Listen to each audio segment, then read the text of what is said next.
Welcome, everyone. Can you hear me okay in the back? All right. Good afternoon. My name is David Springer, and I'm the Dean of the College of Social Work at Florida State University, and it's an honor to be here with you today. I've got a few remarks to share with you to offer a welcome and to begin today's symposium. And I'd like to begin by introducing some folks and thanking our panelists. So I'd like to introduce a person that everybody here knows, Jeff Binkley, Maura's Voice co-founder and Maura's father. Brooke Soloway is here with us, and she's the Assistant State Attorney for the 15th Judicial District. And a few of our panelists. We've got a research panel with our Provost and Executive Vice President, Jim Clark, and former Dean of the College of Social Work that was instrumental in working with Jeff to start Maura's Voice. Dr. Jill Terenovic, who's sitting here in the front row. She's an associate professor with the FSU College of Criminology and Criminal Justice. Willis Shaw is a doc student in the FSU College of Criminology and Criminal Justice. And Sarah Waters, who's a doctoral student also in the College of Criminology and Criminal Justice. And we're going to have a policy panel, and I'd like to introduce those individuals as well. Florida State Representative Anna Escamani, who's in the Florida State House District 21. Patrick Crow, who is the Program Director for Targeted Violence Prevention Program with the Florida Department of Law Enforcement. And Emily Snyder, who's a Senior Project Manager for the Anti-Defamation League. And I'd like to acknowledge Dean Michelle Kasmer from the College of Communication and Information. Thanks for being here, Michelle. So November 2nd marks a tragic date for Florida State University and the Tallahassee community. 5 years ago, Maura Binkley and Dr. Nancy Van Vessem's lives were taken in a yoga studio in a premeditated hate crime aimed at women. Too many lives, as many of you know, have been stolen from us due to gun violence and hate crimes. During the coronavirus pandemic, gun violence emerged and became amplified as its own pandemic, with gun murders climbing sharply from 2019 to 2021 by 45%. Hate crimes are on the rise. Hate-fueled crime feels commonplace, and there's a lot of work to be done. The Maura's Voice Research Fund at Florida State was founded by Maura's parents, Jeff and Margaret Binkley. And Maura's Voice aims to elevate and fund research that leads to actionable, solution-focused, and solution-based responses, including meaningful bipartisan policy change. And it calls on all of us to lead from where we are as change makers.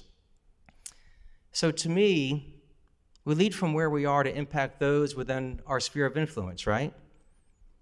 Leadership principles are simply values translated into action. So Jeff and Margaret founded Maura's Voice to honor Maura's generous spirit and to carry on her legacy as a change agent. November 2nd was an unimaginable turning point in the lives of Jeff and Margaret. It changed the trajectory of their life story. For all of us, the journey to an authentic form of leadership really begins with understanding the story of our life. Our life story provides the context for our experiences, and through it, we all find a renewed inspiration to make an impact on the world. The novelist John Barth framed it this way for us: the story of your life is not your life, it's your story. In other words, we replay the events that are important to us in an effort to make sense of them, to reposition our place in the world. So authentic leaders use these formative experiences to add meaning to their own lives.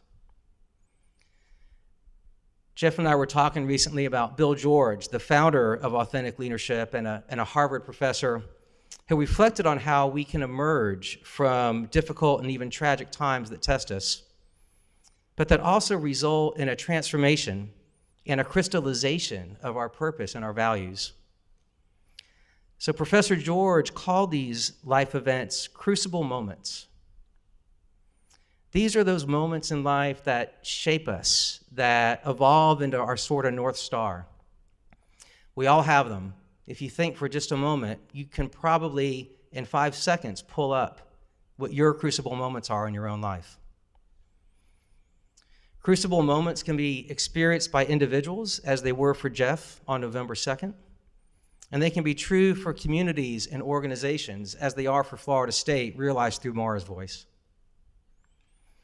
So it's my honor to introduce a powerful change maker and compassionate, authentic leader, Jeff Binkley. He's been recognized by President Biden as a uniter at the United We Stand Summit, which is a convening with the purpose to impact hate-fueled crime.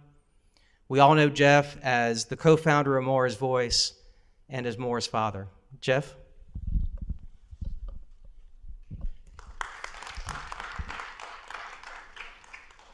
David, thank you, and thank all of you, all 10 of you, for being here today.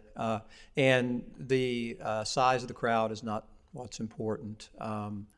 We might have the most, but I'm looking around and I think we have the best. And just appreciate your interest, your commitment, your sense of common cause, your curiosity, whatever reason has led you here.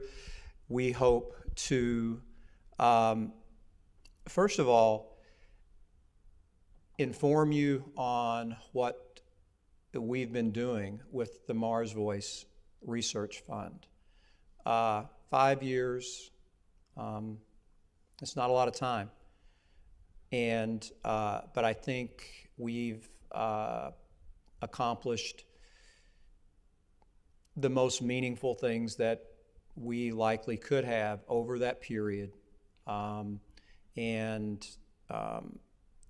whole, I think as David had mentioned, you know, when this was founded and talking to Jim and others at the beginning, it was to further research in areas where it was most needed to combat hatred, to combat violent extremism and violence against women and girls, and also make that research something that could translate into information for the public and information for our policymakers to develop public policy.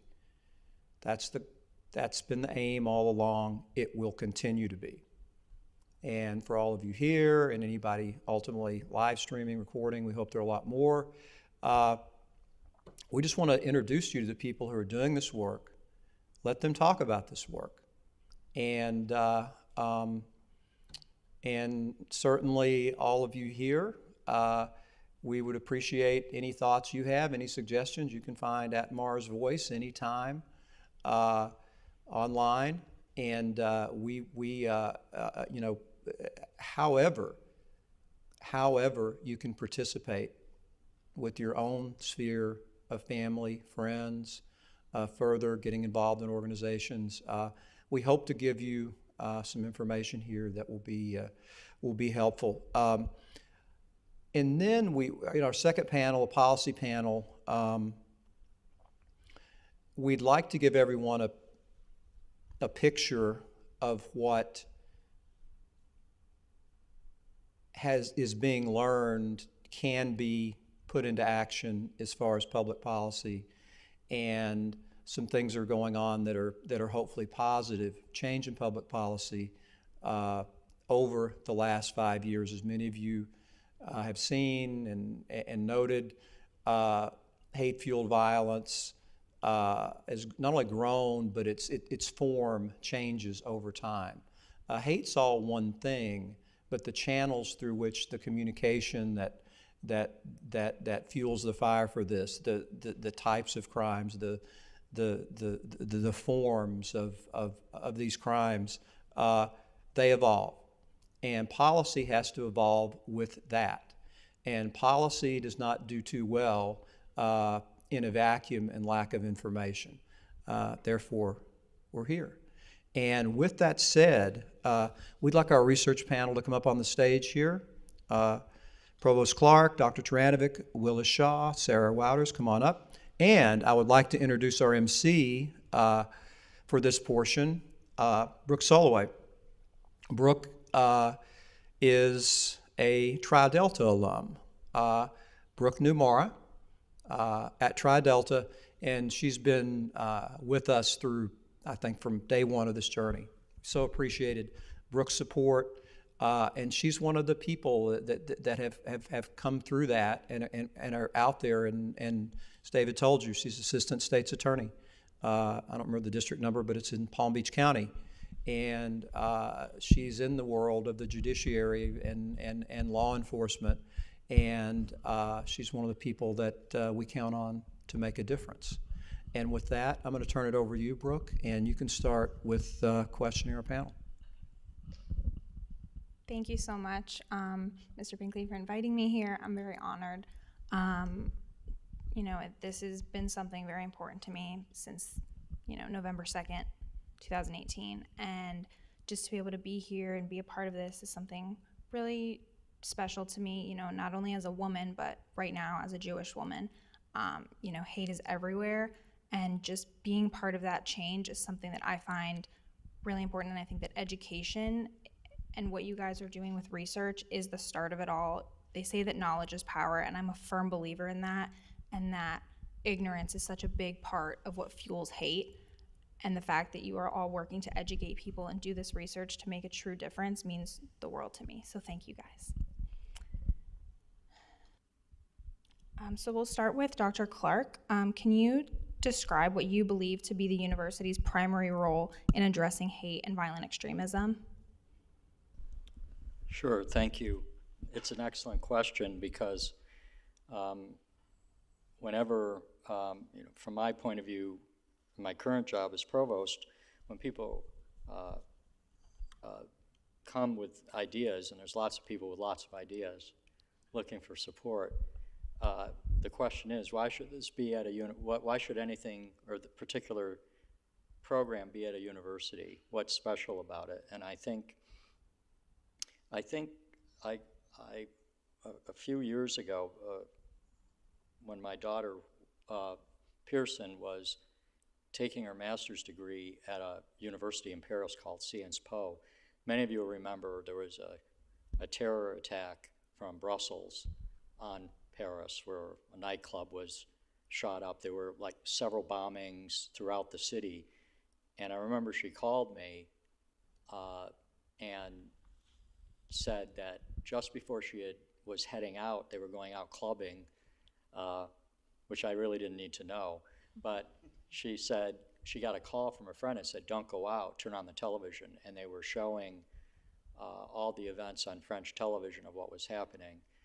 And anyway, I said to her, look, what are you going to plan to do? And she said, we're going to stay in the apartment. We've got food and drink, and we're going to stay here and see what happens. And I said, well, give me a call before you go out in public again, because this might be a more drawn-out attack, terror attack. And then I got another call from her, but this was about 12 hours later, and she said, I'm at the Eiffel Tower. And I said, that's exactly what I didn't want you to do, is go to a major terror target. But she said, my university friends and I felt that we had to make a statement. And if you know the French, assembling at the Eiffel Tower and singing songs and talking about ideas was the most amazing thing they could do. The university that she was attending is Sciences Po, which is a venerable institution of social science learning. It's actually where many of the European diplomats go for training. I guess the best comparison would be the Kennedy School of Government or the London School of Economics. And my daughter sent me a statement that the leadership of the university published, and I think it really tries to answer the question. So the university is precisely the place where we should be using all the intellectual powers we have to understand what has happened to us, what is going on, what are the social forces in the world. And while we would provide counseling, while we provide any kind of material support our students need, that is our main mission, is to understand what has happened to us. to use everything we can in our intellectual toolbox, which includes research and theoretical understanding. And later, when I got to meet Jeff after Maura and Dr. Van Vessem were killed, that came to mind because Jeff immediately and incredibly said, what is it we can do at Florida State University? And he captured the imagination of everybody he met, and shared he really, what he gave us was the urgency to really crystallize what we should be doing. So Maura's voice was the answer, and we used to call it Maura's Voice Research Fund.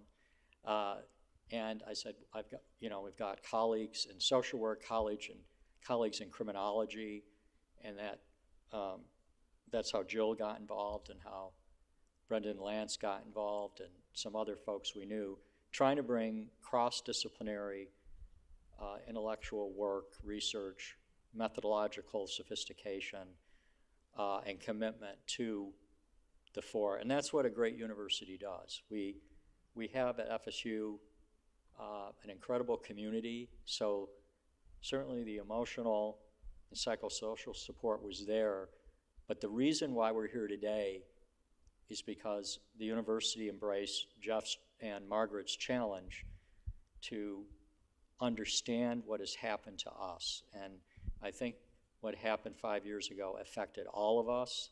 It continues to affect us. And part of what we're trying to do is use the tools that a university can bring to bear to deepen that understanding and to think about and not only understanding, but also response. What is our responsibility in the light of our understanding? So I see that as the role of the university. Thank you very much. Dr. Cheranovic, the next question is for you, who, by the way, if you don't know Dr. Cheranovic, she is an amazing professor. I was lucky to secure a spot in her class many years ago, and absolutely by far one of my favorite professors I ever had in my 7 years of higher education. So Dr. Cheranovic, what are the most important projects that you're currently engaged in? Thank you. That's very kind. So most of my research focuses broadly on issues of victimization and violence and trauma.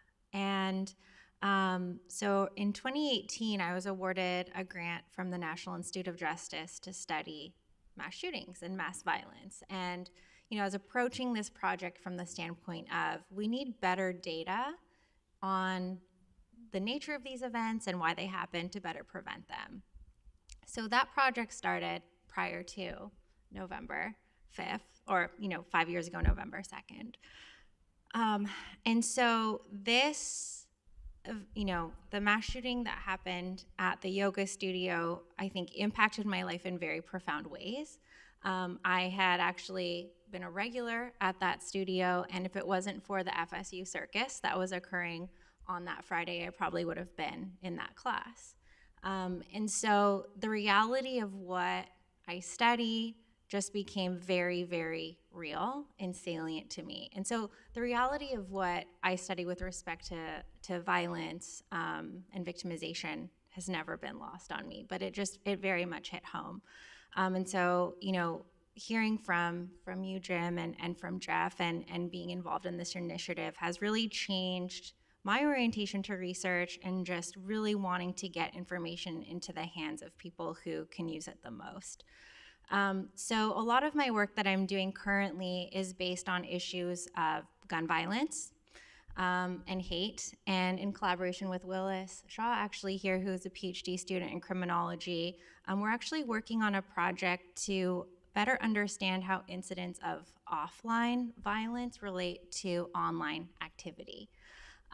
So there's been several incidents of high-profile incel violence that have occurred, and we really don't understand well how offline incidents like that happen relate to online activities in terms of people being driven to incel communities online, and actually trying to study that empirically. I think there's a lot of work that goes on that just focuses on the offline side of things, whereas there's so much hate and radicalization that occurs online that's not necessarily connected to incidents of offline violence. And so that's really what we're trying to do in that one project, which I think is really important and directly related to the initiatives of Maura's Voice.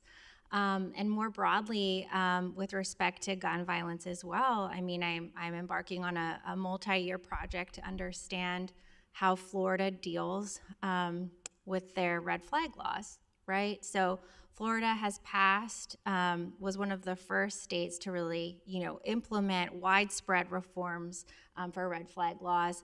But we don't really know in the past several years how well those policies have been implemented statewide. There's widespread variability in jurisdictions that implement them and use them, and we have no idea whether they actually have been effective in actually curbing incidents of gun violence. And for those of you who are less familiar, red flag legislation are basically, they're like risk protection orders to make sure that people who have who are a significant threat to others or to themselves do not possess a firearm, right? And so things that can be done for prevention, we're looking to explore more. And again, just to see, has this been effective in keeping firearms out of the hands of the people who can do the most damage with them? And is there variability across the state in who uses them and how often? So those are the projects that I'm working on currently that I think really relate to this initiative and hopefully result in meaningful implications for policy and practice. Thank you so much. This next question is for Willis Shaw. Could you give us an overview of your work as a contractor co-funded by Maura's Voice Research with the Anti-Defamation League? Yeah, I'm so thankful for the opportunity that was provided for me to be able to contribute to some of what I believe is some of the most impactful research, most impactful work in the entire industry. I think as academics, we have a tendency to get a little absorbed almost in our own sphere of influence. And I think, unfortunately, there's frequently a lack of translation between the knowledge that's created in institutions such as this and actual effective change that we want to see in our communities that are most impacted by this kind of violence. And the opportunity that's been provided for me to work with the ADL and to leverage the resources that they have has given me that exact opportunity. I'm not able to disclose a lot of the specific details, but I have already had the opportunity to work directly with law enforcement in the identification and prevention of several potential violent incidents.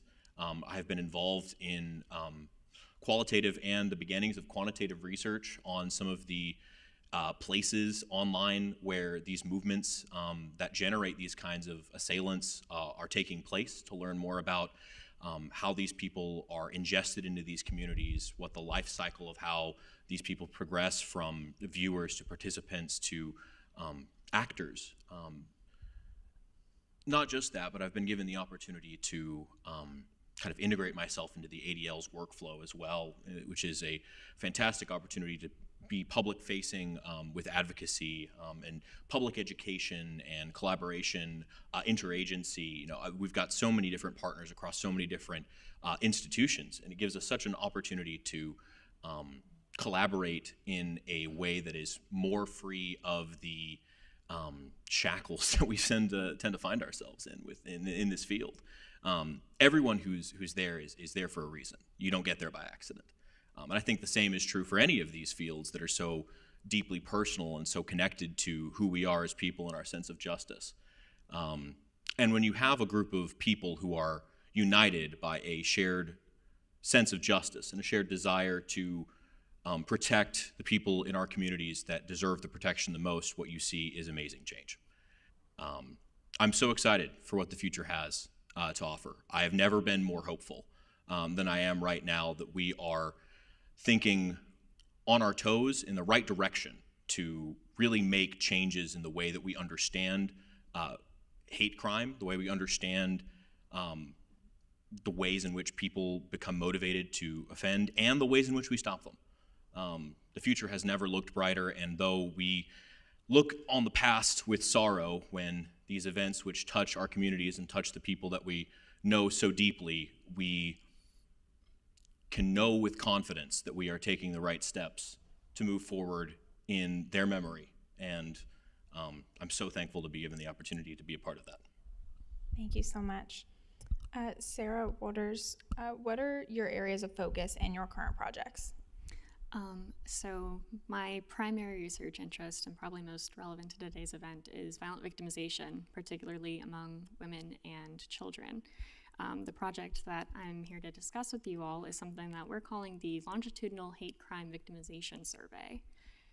Existing research on hate crimes has shown that hate crimes are more physically injurious, more psychologically distressing, and more disruptive to families and broader communities than non-hate crimes. Unfortunately, due to data limitations, all of those studies have been correlational. All of the data that we've collected has only been collected at one point in time, meaning that we don't know how the relationships between victimization events and the detrimental consequences of those experiences persist or change over time. And so over this summer, Dr. Brendan Lance and Dr. Marion Wenger in the College of Criminology secured grant funding through FSU to develop and administer the first known longitudinal hate crime victimization survey. And I have the honor of being the graduate assistant on that project right now. Over the first few weeks of the semester, we worked on developing an online questionnaire to ask respondents to self-report their own experiences with victimization, to identify whether they believe that event was the result of hate towards their race or ethnicity, their gender identity, religion, sexual orientation, physical disability, any identity label, really, and to disclose some of the longer-term consequences that they've experienced as a result of that, not only in terms of physical injury, but also in terms of mental health outcomes, such as depression or anxiety, crime-related PTSD. And so our hope is with this new data collection method, we will be able to examine not only differences between persons, but within the individual over time. Thank you, that's awesome. Dr. Clark, what is TRAP 18, and could you provide a summary of the paper by you and Chris Collins regarding its application? Yeah, it's a colleague of ours who was here today, Chris Collins, who was a doctoral student at the time. After Maura was killed, he visited with me, and Stephen Tripodi, who's here, Dr. Tripodi, who's the head of the doctoral program, suggested he come see me. And Chris was saying, I need to do something. I need to understand what is happening. I need to make a contribution. I'd like to do this. And he essentially changed the whole focus of his doctoral work as a result, which is another way of thinking about how the university can be a place where young scientists can get involved, researchers can get involved, and bring the kind of energy that we're hearing here tonight to a topic that sometimes feels like it's never ending and relentless. So I appreciate the energy that you all are bringing to your work. The TRAP 18 came about a study analyzing these homicides, these mass shootings, using something called the Terrorist Radicalization Assessment Profile, which was developed by Dr. Reed Malloy and colleagues.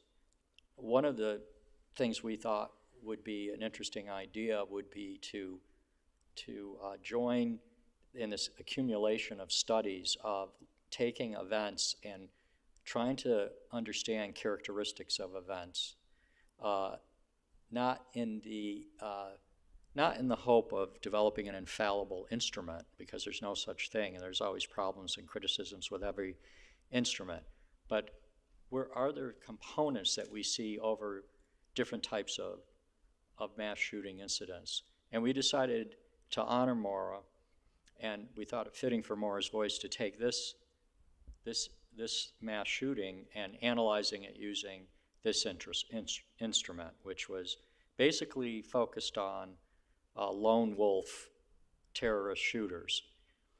Interestingly, it had never been, so Chris called Dr. Malloy. He said, where do we start? So he called Dr. Malloy, and he and Dr. Malloy started talking, and Chris joined the threat assessment group here in Florida and got certified, and Dr. Malloy got very interested in perhaps how this instrument might apply to an incel shooting. Nobody had applied the instrument to incel shooting. And so that's how the paper was published in 2021 in the Journal of Threat Assessment. And just very briefly, because you can go online and put in Clark and Collins and trap, and you can pull it up. But it talks about different components that if you are working, you've identified somebody who may be a threat, what should you be looking for? How can you take really theories of violence and aggression as operationalized in this instrument and see, are these components present? And again, these instruments are still in development. They don't, in and of themselves, prove or disprove anything. They're effective tools, though, for understanding and structuring lots of concerning information. And while we didn't cover it in our paper because it wasn't as prominent back when we were doing this work, when I think about the capacity for artificial intelligence to analyze millions of pages of reports and problems using certain frameworks, even to just flag these types of problematic presentations, I think there's a lot of potential. A couple of interesting things in analyzing this, and with this perpetrator, he didn't fit the profile of a lot of incels, which are young men in their 20s. He was near 40, and there was a lot of historical material, multiple arrests in his past. There was also an enormous amount of online material, not on the dark web, but pretty much out there. There was all the other material on the dark web, but easily found if, and one of the things we've talked a lot about, and the Trap 18 really is suggestive of doing this, is when you're tracking a potential threat, just going online and sometimes Googling people and seeing what their websites look like. A lot of these men are interested in telling their story to the world. Their profiles are that they feel narcissistically injured, and they're about justifying themselves. And not only justifying themselves, but kind of elevating themselves as a special group. And this perpetrator had written songs and poetry and short stories, all baked in with misogyny, violence against, fantasies against women. A lot of these were out there, and there's no record that anybody had looked online at him at all. And there was just incredible amounts of information. So we went through the trap, and we looked at different types of components of mass shooting. And the upshot of it is to take even available information, organize it conceptually, and to be able to generate an overview of where we see the possible threat. And I find that these instruments that are under development are really using the knowledge from the 1980s and 90s and early 2000s when risk assessment was attempting to be developed, which was trying to aim for something much more with much more of a fine-grained probabilistic prediction. And that project had very limited outcomes. This area of threat assessment and the use of instruments like this under development and other forms of understanding, I think are extremely promising. I'll just wrap this up by saying, you know, Chris did an amazing job as the first author. I was honored to be the second author, and it took us a couple years to develop the paper. We found it very difficult to get certain types of information we were interested in. For example, although the perpetrator was deceased, we could not ever access any of his mental health records. And that's what I was very interested, not so much diagnostically, but also understanding this guy had been diverted twice into programs for therapies and interventions. My suspicion was these were totally unfocused programs that had no evidence base to them. So that provided also an interesting, and Jill knows as well, that sometimes the most interesting data you're going after you're prevented from getting because I think of maybe outdated laws or misguided attempts. We had a lot of wonderful legal advocacy going on in the 70s and 80s to protect the rights of offenders. I think this is, there ought to be exceptions to that where people doing research can access that and understand things better. One thing I do know is Florida, I believe, is an especially promising place to do research in this. Jill is right, there isn't really great information about how red flag laws are being implemented, although I'll wrap up by saying that I was just in a meeting a couple days ago in the President's office with the new leadership of the Florida Department of Law Enforcement. These folks are really interested in research. They are interested in threat assessment.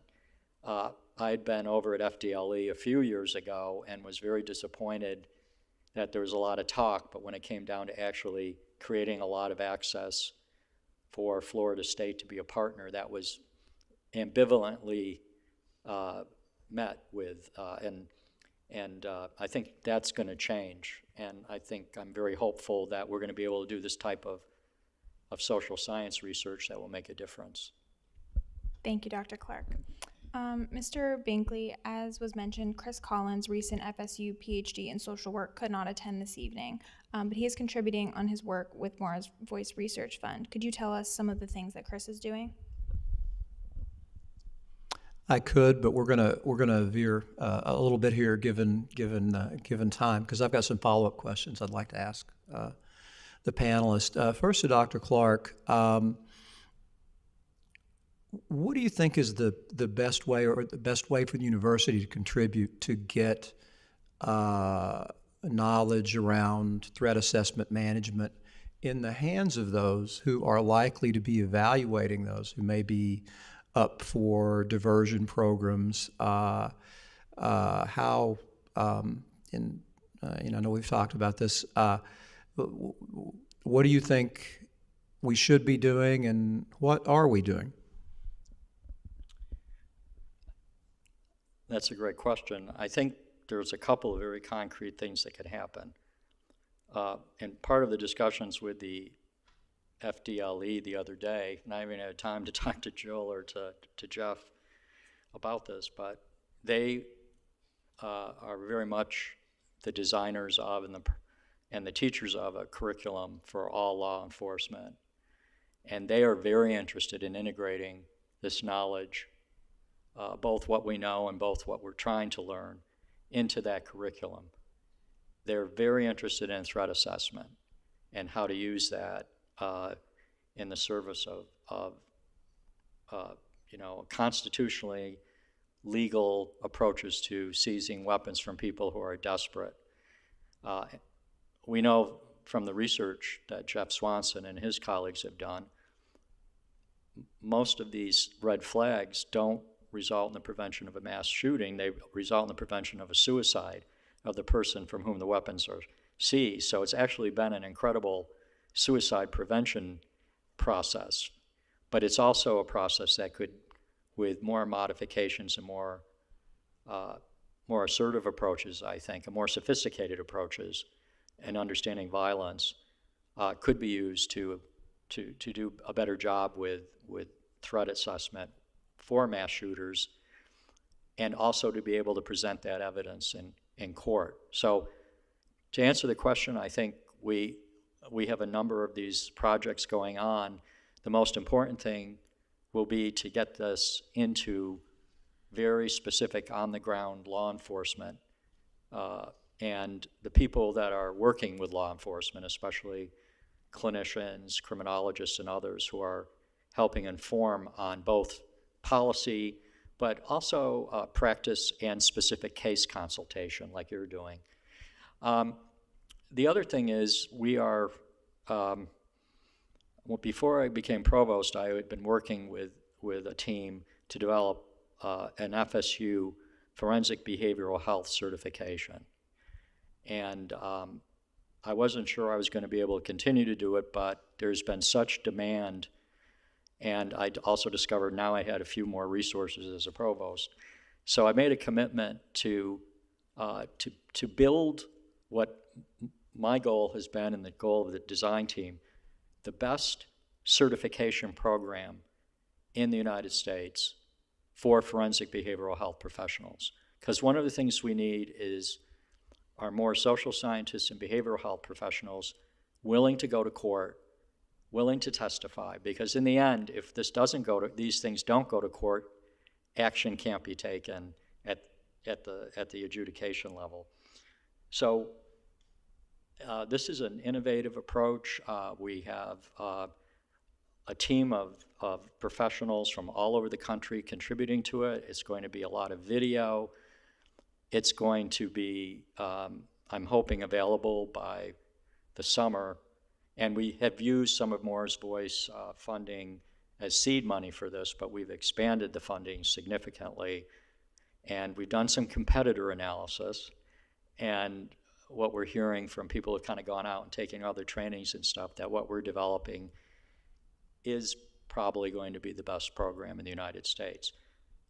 The FSU certification is a non-degree type of training, so anybody will be able to get online and sign up, pay a modest fee, and get this training, and then get a certificate that will allow people to at least know that this professional has some background knowledge. It doesn't guarantee they're an awesome threat assessment expert or an awesome practitioner, but it does signal in a modest way that this is somebody who's gone the next step, who's got a bachelor's or master's in behavioral health related fields and has taken this specialized training from everything from understanding the relationship of the law and mental health, and also understanding and being able to evaluate clients who are of interest to the courts. So those are two possibilities. And then my final thing, which I'm going to leave to great leaders like David Springer, is to think about how can we introduce more of this into the curriculum upstream, and I'll just speak to social work, so that our students, as just part of their toolbox, are able to do this, not to be afraid. A few years ago, well, some of us trained, David, myself, trained in the same cohorts, during a time when it was optional to ask a patient whether or not they were drinking or using substances. And there was a lot of ideology in the field saying that is too difficult a question. We also grew up as professionals during a time when there was great debate about should you ask somebody if they were suicidal. We've now discovered that putting these questions on the table and exploring them are the best ways to save lives. And I think one of the great challenges is we've done this with suicidality, and we've done this with substance abuse. Now it's time to do this with gun ownership violence, and really probing some of the places where it's hard to hear intentions for violence or even violent fantasies. But we have to start doing that more as professionals, and also be more confident to partner up with law enforcement. So those are a few ways, Jeff. And Maura's Voice contributed, because I don't know, it elevated this from maybe the personal interest of some of us into a coherent call to action and to respond to it with research-informed approaches. So I want to thank you for that. Oh, you're very welcome, and thank you, Jim, and all of you involved. And that's, I think, for all of us, this is really good. Good to hear. I'm going to provide a few minutes here. If there are any questions from our attendees and guests here in the audience, if you have any questions for the panel members, I'll come around with a microphone. If you do, I'll stand up to encourage you. No,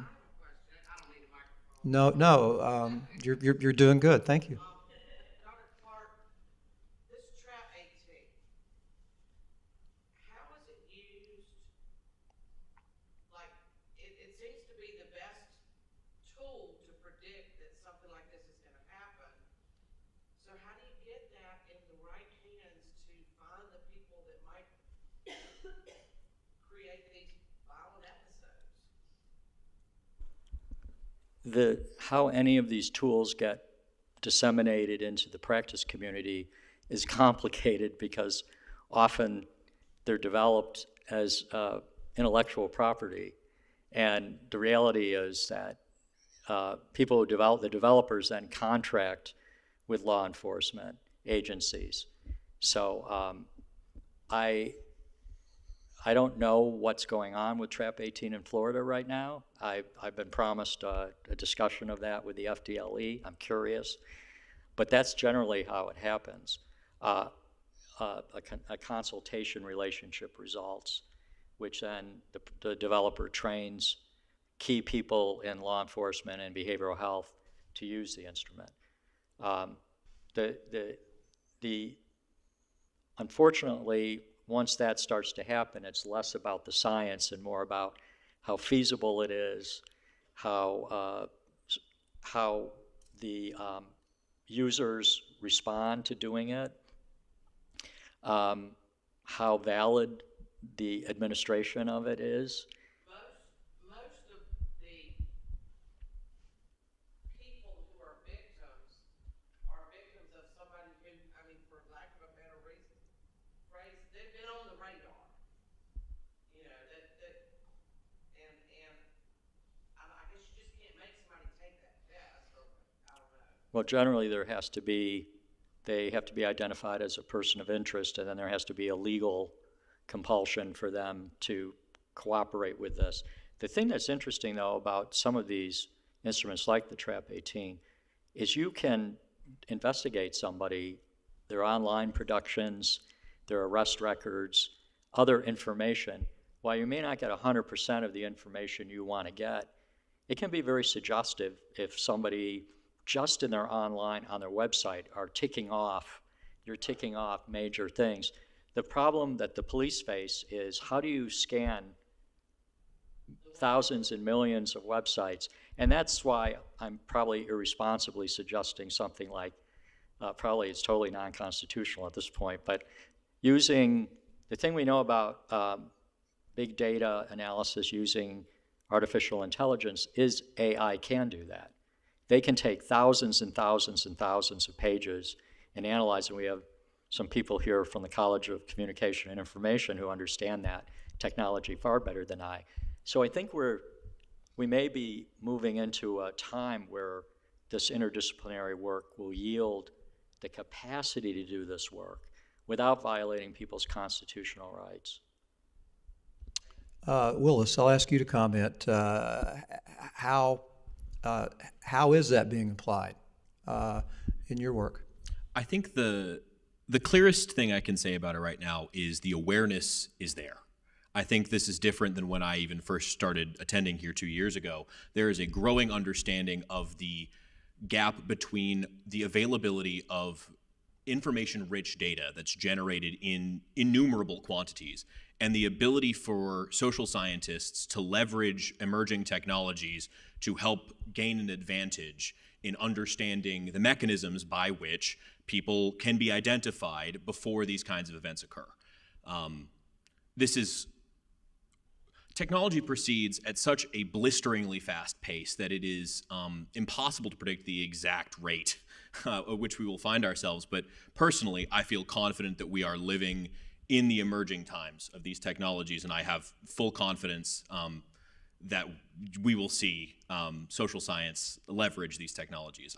I intend on doing the same myself. In fact, I'm actively seeking ways to employ these technologies in the acquisition of persons of interest, groups of interest, places of interest. There are certainly concerns, not only just from a privacy perspective, from a constitutional rights perspective, which we need to be aware of, certainly, but the technology is still improving. If you tried to explain to somebody 20 years ago what a smartphone could do today, a magic thinking rock didn't really make sense.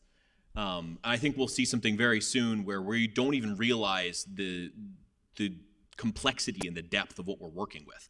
But when we do, the leaps and bounds in progress that we are going to see in the social sciences will be unlike anything else we've ever seen. Thank you. Any other questions? Yes. You're doing good.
I mean, information is power, right? And I think there's so much misinformation out there about the realities of gun violence and real threats. And at this point, yes, our research is not perfect, but there's been a wealth of research that has been produced on gun control, right? And the availability of firearms, and how that relates to incidents of homicide and suicide, and public safety. And so, we hear repeatedly, I think, these tired, polarizing debates from the far left and the far right about how best to proceed and address gun violence.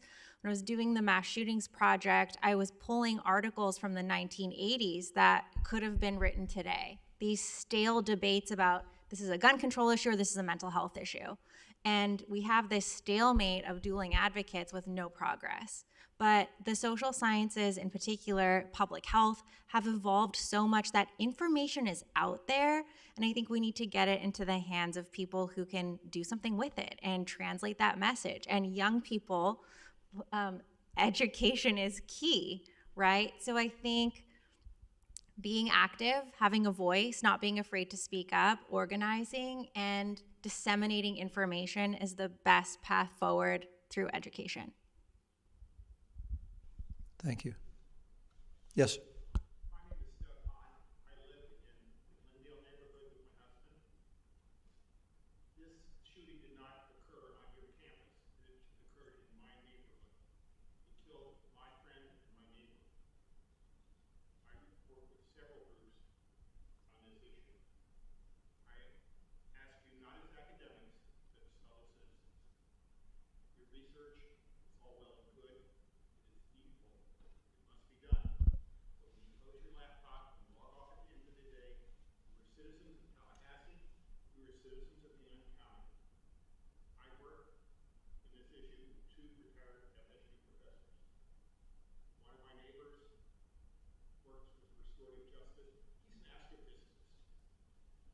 knowledge, it's needed boots on the ground, not here on campus. There is a legislature a couple miles from here. You need to be at the legislative meetings. I don't see you. Testified to the Florida Senate actually on this issue. I was invited to testify, and I'm present at those meetings. Okay, I just wanted to let us know that we have testified. There is a city commission that meets. Our group has got a commitment of $5 million. It's been squandered on projects that do not meet the criteria done by the intervention. You need to look at that. You need your expertise in that. There is a city sheriff, a county sheriff, a city police chief working on civil citations. We need your help on that. There are opportunities. Academics is good and fine, research is good and fine, but you are also citizens. We need your help. I could not agree more. Thank you. And one of the reasons we launched Florida State United, it's community-based, and we've had discussions. We'll have further discussions with the city and others about it's not the only community. Dr. Van Vessem, Maura were members of this community. They were members of the larger Tallahassee community. Maura was a member of our home community in Dunwoody in Atlanta, Georgia. And we want to unite, so we'll consider that an invitation. Is that fair? I think that's what you're doing, and I'll consider it an invitation. And we would certainly like to reach out, talk to you, and talk to others, because many of you here know that we've been discussing lately this very thing is and maybe not as much with the legislature. We're going to have Representative Askamani come on and here, and we're going to have the FDLE. We're going to talk about policy implications. But in the community of Tallahassee, as you discuss it, no, we have not linked up to the degree I'd certainly hoped for and envisioned, but that doesn't mean we don't want to, and that doesn't mean we won't. So would love to work with you and would love to get involved with these things. With everything you mentioned, my mind is at work and rolling, and I think everybody's is up here. So thank you so much. And again, that invitation/challenge is accepted.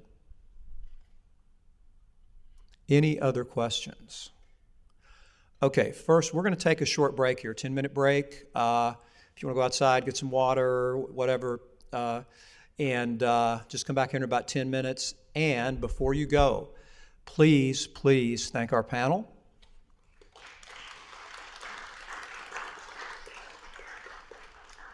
And our MC.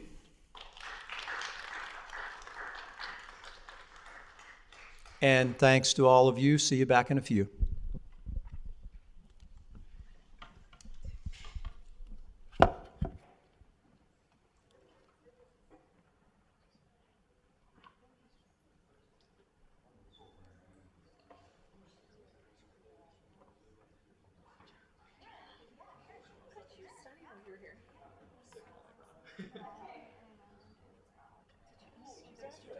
Sorry.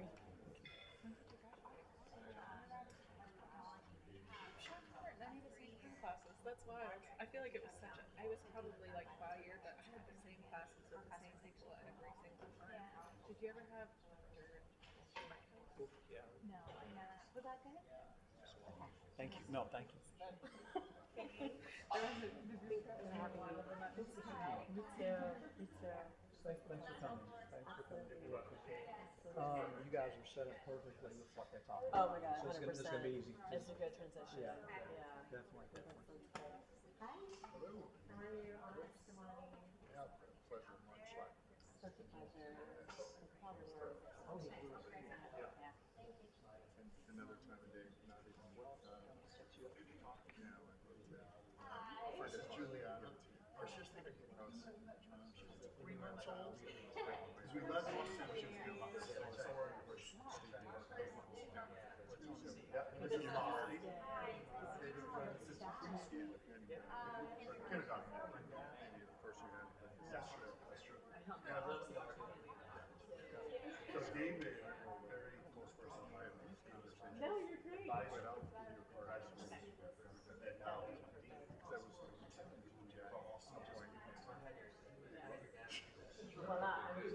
Just for the day. I literally just came in on the beach. And I had to go back to Tallahassee. Oh, perfect.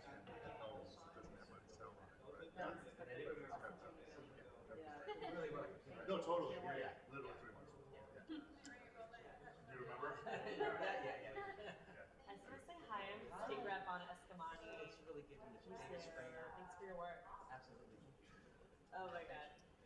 Proud to do it. Up here? Yeah, and very grateful to all of our social workers and have the honor of working with so many MSW students over the years too. That's really great. Yeah, 100%. I'm getting a PhD in administration, but I've had the chance to interact with a lot of our social work students because before they changed the college, we were all in the same program together. Okay. So, yeah. I'll get you. So lunch is like this. Oh, nice! It's a great program. Yeah. Oh, no way! What part of Brevard? Okay, yeah, that's great. I was just in Melbourne over the weekend for an event. The Cocoa was my beach growing up. So. Absolutely. Yeah. Yeah. Oh, nice. Yeah, we would just, I grew up in East Orlando, so we would just take the road straight down. Yeah, we went to Lori Wilson Park. Absolutely. That was our go-to. Yeah. Unfortunately.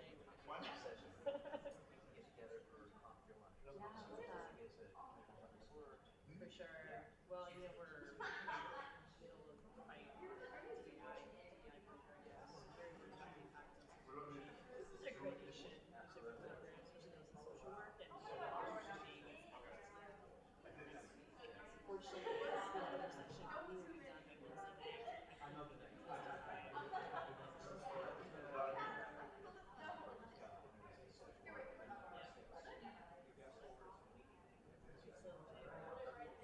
That'd be great. Yeah, and honestly, like any policy ideas that you guys have, like, especially those that are, I'm very big on anti-poverty work.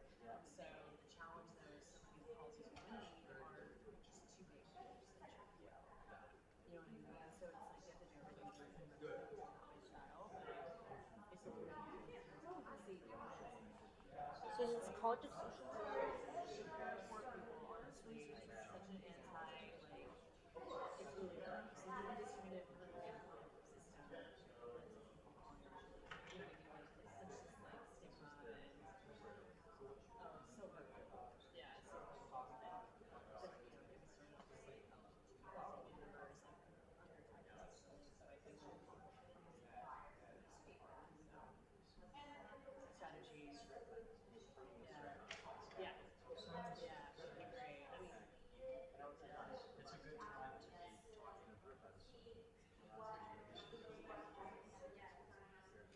oh, very cool. Yeah. Usually in the state too. Students were very excited. For sure. To No, come. for sure. It's very translatable. Well, part of the challenge always is how do you talk to the Q&As, how do you take research and translate it into words? And it's one of those for a lot of people, people can't pick their research. Unfortunately, even our case staff, they work in professional schools.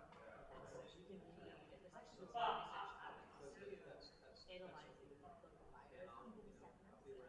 So when I coach my team on it, you know, I'm onboarding to LA right now, I'm just like, when you read a staff analysis, like, it's subjective.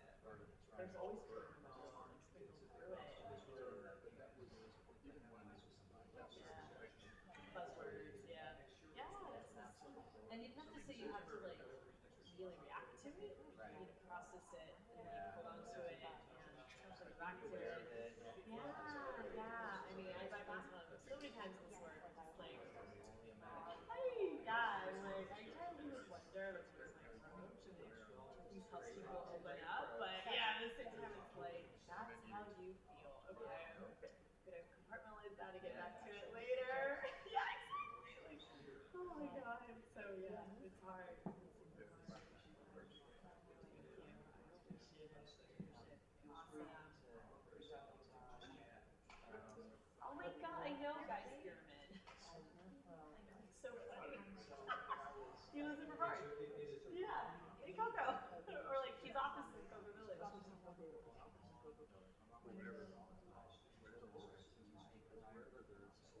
Oh my god, you must be so excited that we met. That's hilarious.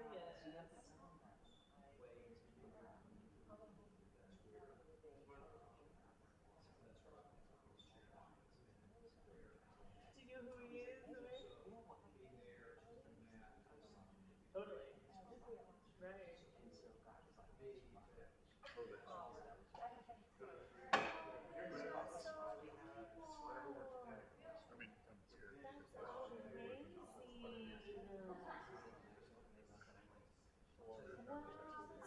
cool. I know Guy really, really well. We have connected over the years, and he's a oh, I will like freak out. I get all his morning emails. I do get. Oh my god. Wait, are you on his scams? Do you get his scams? Oh my god. Who else is on this scam list?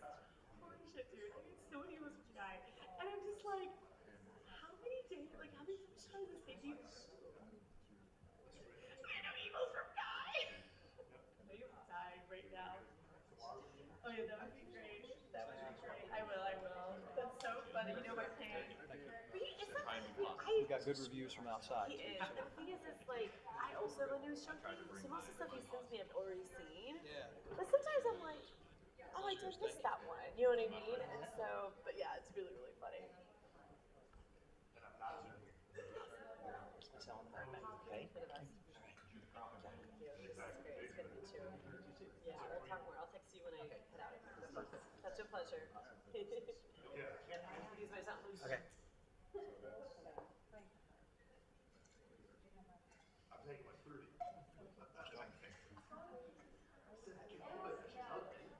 I can't do anything. Well, I guess not. Again, my fault.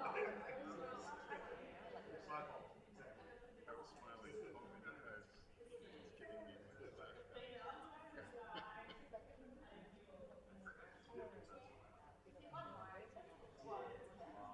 You're there like a week. Oh. So, and how you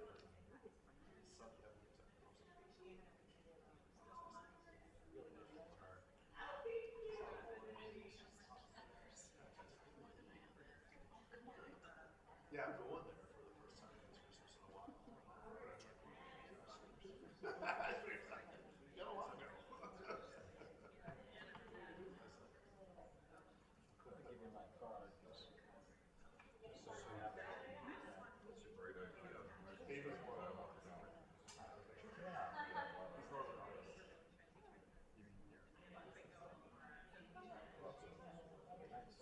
What I'd like to do is have a research team. Also, if you've got permission, I want to get some really broad experience and build their resumes together for these days. I mean, the experience I want to call awesome, right? Yeah. Well, we do a guy named Dr. each of us is 5 months. And the reason, I mean, he's a worldwide consultant. Right. Big as bone, but that's looking at a couple of federal agencies. Right. And that gave him the expertise. So he's got some initiatives that we're finding that I told them that really because I need experience and just help us deal with it.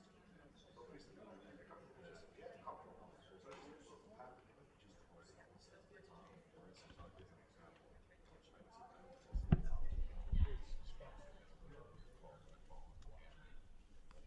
threatened. He's been a threat to Yeah, Jason is a really good guy. That's what I'm hearing. He's a good dude. Yeah. I talked to him about, you know, what county was it that almost does its school ending? Oh, that's Wakala. That's right. So I was, right. that's how I ended up talking to her. Perfect. When I texted about it, I was like, hey, are you going to stop this? Because this is terrible. And I sent a letter myself. It's like, you know, George County Rep from to Wakala doesn't have a lot of weight. And I also did email blast. Like I just took the Florida Springs Council communications and blasted out. I saw that. Yeah, Thank okay. you. You're welcome. But like, you know, I was definitely like poking Jason. Yeah, yeah. I appreciate you. Yeah. So we talked this morning, and I gave him a task. You representative? Oh, okay. Okay, I'm Patrick Crow with FDLE. Oh, fabulous! Yes, This is yes. great. I know Fisher very well. He used to be Capital Foods I Director too. just had dinner with him in Miami. Oh, that's So they're down great. there on Sunday. Fabulous. How are you, man? Good to see you. Hey, how are you? So good to see you guys. I know the last time we saw you here in Tallahassee, it was pouring. It was pouring. It was in front of the And Governor's I'm Club. like, Yeah, we're it just like, started "Where's raining. Jeff? We couldn't say Yeah, hi." We felt no, so you guys bad. had to get in. No, Yeah.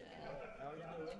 Doing all right. How's it going? Doing all right. Good. We had a good number of people. We had a really good first session with Jim and Jill and everybody. So it was really, really good. And we started with academia. Now we're going to switch to public policy. Oh, good. Nice.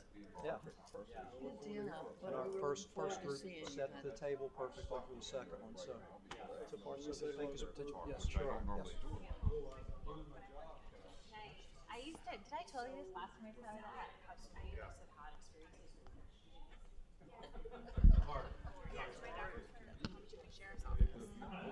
Called on me last because I've got a lot of topics Yeah. hit. I don't want to take the wind out of.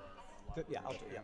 Yeah. Is that okay? Yeah, because I think the logical thing too, I was going to go from, okay, legislature and Right. policy, Right. and then to What are we doing? to Anti-Defamation League. They do the research, but they influence public policy, and then an application.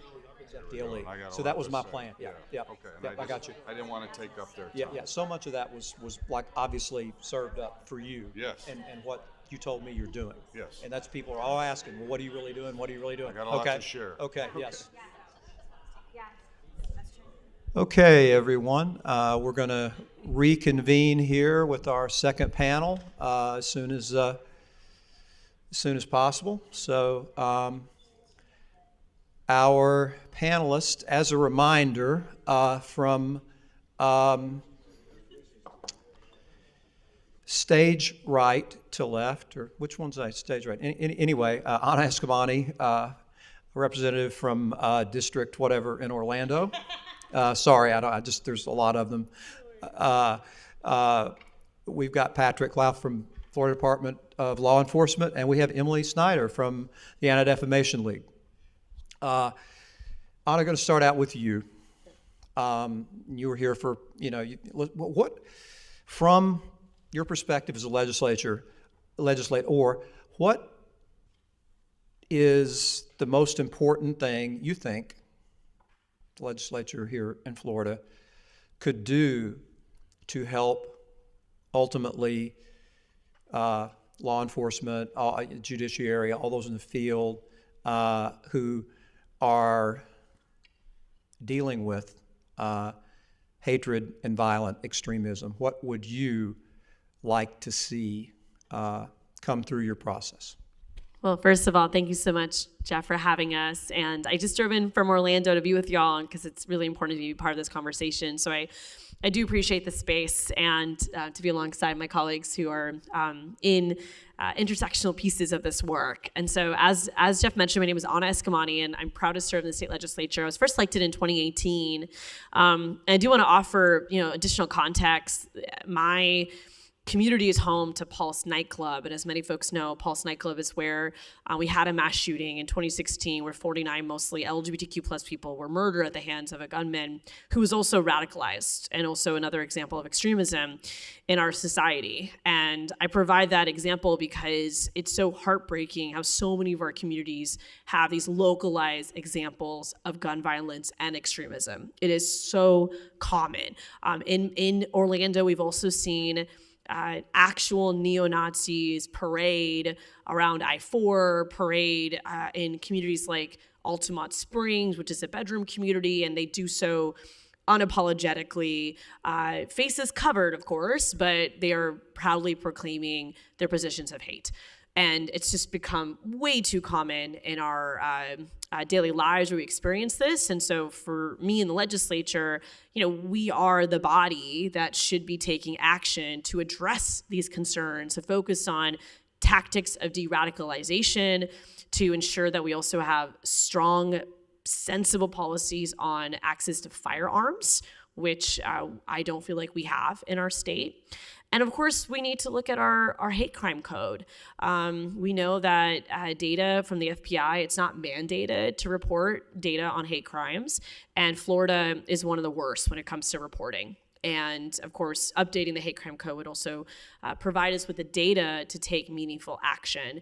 And I know we're going to talk about this a little bit more, but I want to provide context when it comes to working with the state legislature. It's not just about process, it's also about politics. And we can unpack that a little bit more.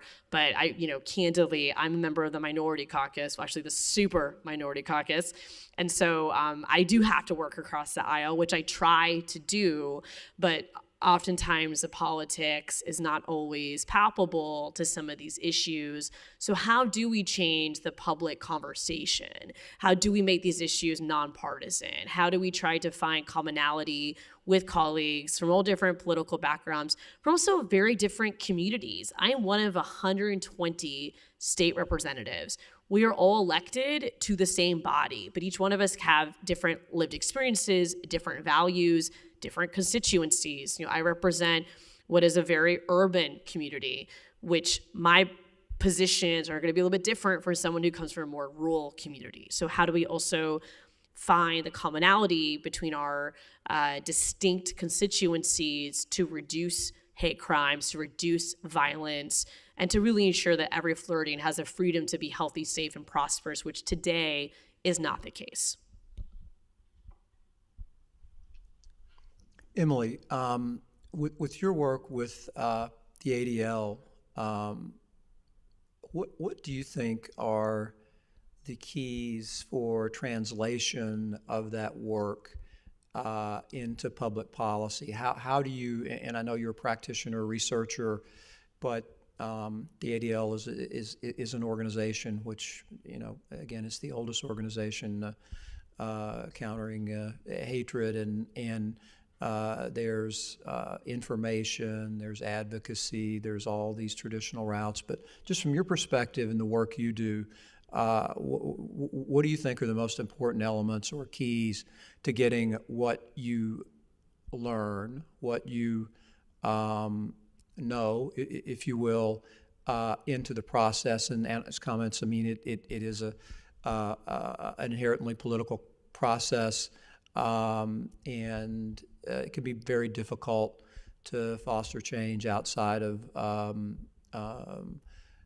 what widely held current ideas about certain things, which you can mobilize, or you don't have to move. Maybe there are large mobilized constituency groups around. This should be one, and by its very nature, it should not be partisan, but like everything else, it is. But Emily, from your perspective, ADL's perspective, what might be some of the keys to make what you do, what you produce, most effective? Thank you so much, and thank you for having me today. First and foremost, I'm a resident of Florida. I live in Jacksonville, so thank you for welcoming here in Tallahassee today. I think first and foremost, this work is very deeply personal to me. I have been a target of anti-Semitism. I have experienced extremism. I worked at the university in Gainesville, which is really fun to say here, when Charlottesville happened and when Richard Spencer came to campus. And it's not an understatement to say that that week I needed an armed guard to walk my dog at work. And that is deeply impactful and has forever changed me and my outlook on the world and my life. And when I had the opportunity to leave and come to the ADL, I knew that my story and my lived experience needed to be used as a tool for advocacy and for education and for empowering other people who have experienced similar things that I have to understand the world that they are living in and the things that they are experiencing.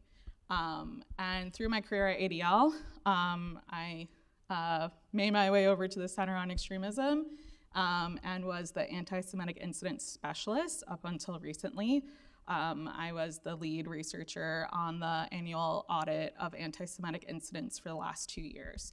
And that research, I sometimes still can't believe that it's been quoted not just domestically, but globally, and was a key component of the research that helped fuel the anti-Semitism strategy to combat anti-Semitism.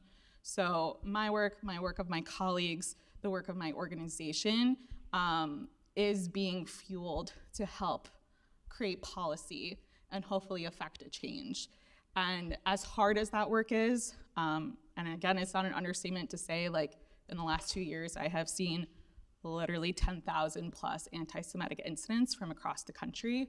And that is very challenging for me personally and for all of us at my job and at my workplace, to know that that work is being used for good and is being used to help not just Jewish community, but all marginalized communities figure out how to tackle this problem together, how to inform law enforcement and policymakers on effective policy change and effective practices to limit harm is incredible. I never could have imagined doing this work when I was in college or in grad school. And when you zoom out from the day-to-day and really realize the impact that this can have and does have, is deeply, deeply rewarding. And I can't understate hard, but so impactful and rewarding. And we need more people across society to understand these issues and to care and to use their voice and feel empowered to know that they too can affect a change. Thank you, Emily. And yeah, I think it's so important, and we've had a number of members of the press here, which we so appreciate. And because you talk of your work and it getting quoted, getting cited, that's just so important. That does have influence. Maybe it doesn't have a rabid constituency, but rabid constituencies aren't necessarily a fount of good results in public policy. So I think all of us do need to think about communication and not, quote, working the media, but providing information to them in a way that we can use it. And certainly in the future here, we would welcome maybe a panel of members from the media to talk about that, how we can best, package is really the best word, but how we can best form information where it can flow through the channels of legitimate information providing media, and therefore impact the public and all sorts of media, obviously. But from, newspapers are all online now. I mean, newspapers and yeah, people watch local news, but these, news stories get online too. And there's no element of media that I would, that I would ever overlook. And I think that's something that has kind of, I felt like we, meaning, the community around addressing hatred in our society, could do a much better job in providing that information in a way that the media can present it to the public and gain better interest, because I think the constituency here should be everybody, because, I mean, a hate crime against any one of us is a crime against all of us. That's not just a nice sounding play on words, it's the truth. And more people need to be interested. More people, I don't know if outraged is the term, but people, they need to be resolute in this. They need to be concerned. And part of that is there are knowledge gaps to be filled. And I think and some of the things we're trying to do, working with your organization, hopefully we can make progress in that regard. Anna, any comments on that? Yeah, I have a few actually. I mean, I definitely agree that, and I say this also as someone who's getting her PhD at the University of Central Florida, so it's not UF, so don't hate me. But we talk all the time about how, you know, researchers tend to operate in ivory towers, and we just do research for other researchers. But how we translate that for everyday people, and especially policymakers. To provide more context too, most policymakers, I mean, first of all, it's technically a part-time job. So our salary is $28,000, and it's a part-time legislature, though if you do the job right, it's really full-time, but we're not paid to be full-time. So there are many of my colleagues who basically look at it as if it's a part-time job. So are they going to take the time to read research? Are they going to seek out research? It's just not the reality. And I would also argue that, you know, many folks who serve in different political places, they're, you know, not driven by this issue, right? Maybe they're driven by something else. And so you don't have a prioritization. And in the day, so much of policy making is agenda setting. And if you can't get this in the agenda of leadership, then they just don't move it forward. And a part of setting the agenda is the public narrative. So how do we get more reporters to tell these stories, to highlight the frequency? Because, you know, we just pointed out from the ADL, the frequency. This is very common.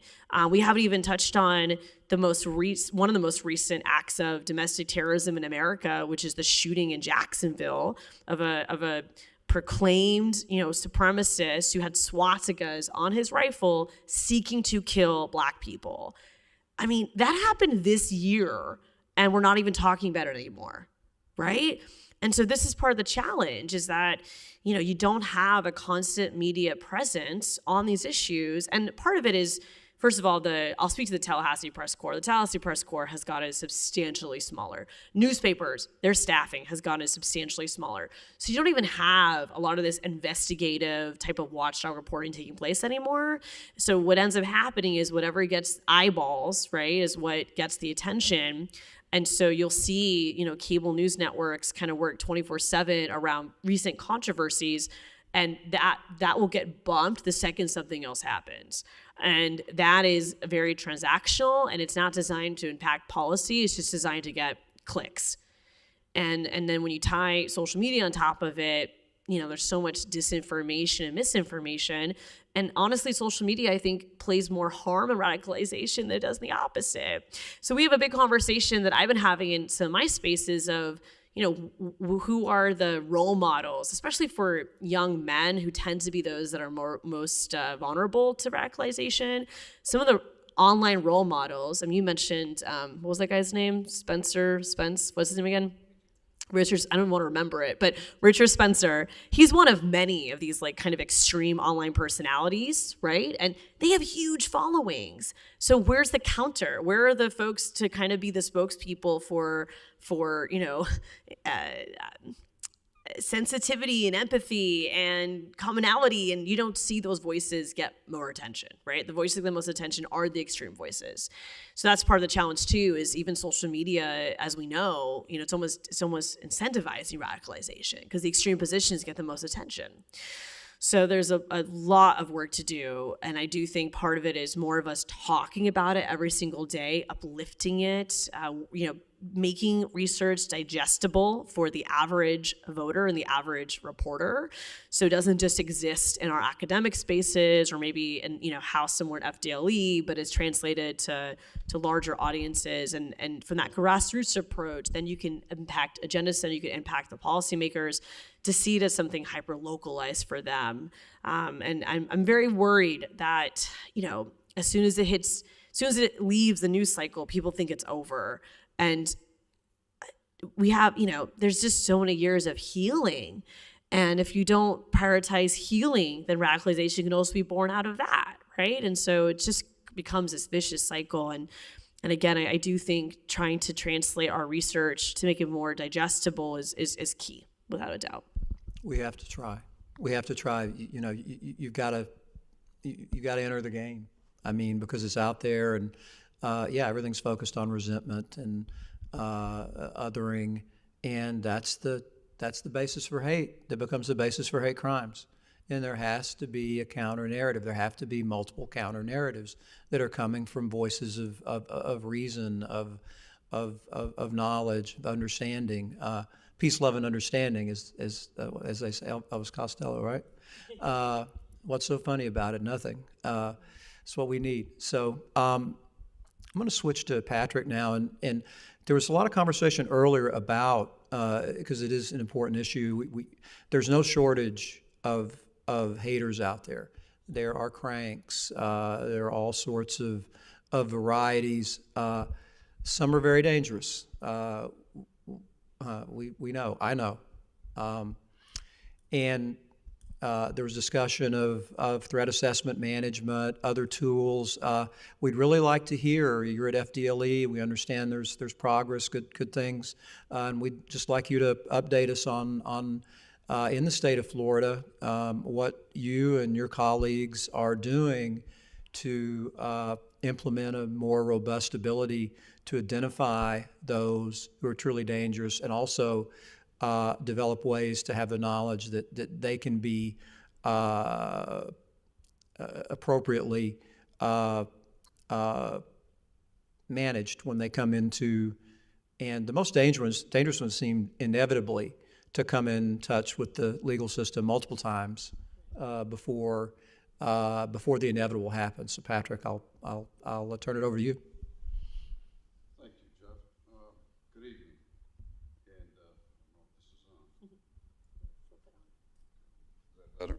Is that better? Okay. All right. My name is Patrick Crow, and I'm the Assistant Special Agent in charge of the Targeted Violence Behavioral Threat Assessment Management statewide program. I was appointed in this position October 2020. Just to give you a little background of myself, I did 30 years in law enforcement in New York, Rochester, New York. 20 of those 30 years was dedicated to special victims, major crimes, homicide. And also I was a part of the hostage negotiation team and crisis intervention. And when I retired, I was commanding both the hostage team and our homicide special victims. So I've had a lot of, should we say, experience in dealing with trauma and dealing with violence and evil. And I think the most rewarding part of the job for me, because when you're dealing with any type of tragedy, is the reason why we're here tonight for Mr. Binkley's daughter, there's no happy ending, and there's no such thing as closure. You basically investigate that, you confront evil and you pursue truth. You try to get the answers and you try to push it onto the courts for justice. I don't look myself as, I never consider myself somebody who got justice. I looked for the truth, and then I gave it to the prosecutors. So when I was a hostage negotiator, crisis intervention, I found a lot more fulfillment in that, because you're preventing some horrible things from happening. And that's where I kind of got into dealing with human beings who are on the edge of their life at that point, whether they're ready to do violence, they've already murdered somebody or several people and now they took hostages, or they're just on the other side of the door ready to put the gun in their mouth. What do you say to these people? And through the grace of God and some good mentoring, I started practicing that and became successful at it, and with a lot of support from my team. And that's where you started to realize as a law enforcement officer, wow, you know, we just stopped somebody from getting murdered, we stopped a horrible situation, or we stopped from somebody taking their own life needlessly. So that really kind of, should I say, got into my DNA. So I retired from that job and I ended up at the FDLE when I was 53. I didn't come to Florida to retire, I actually came for the job. And because of my background, I was put on sex trafficking investigations, and I oversaw that with an international nexus for 8 years out of our southwest region. So I did that for 8 years, and it was a statewide program. We did a lot of statewide cases.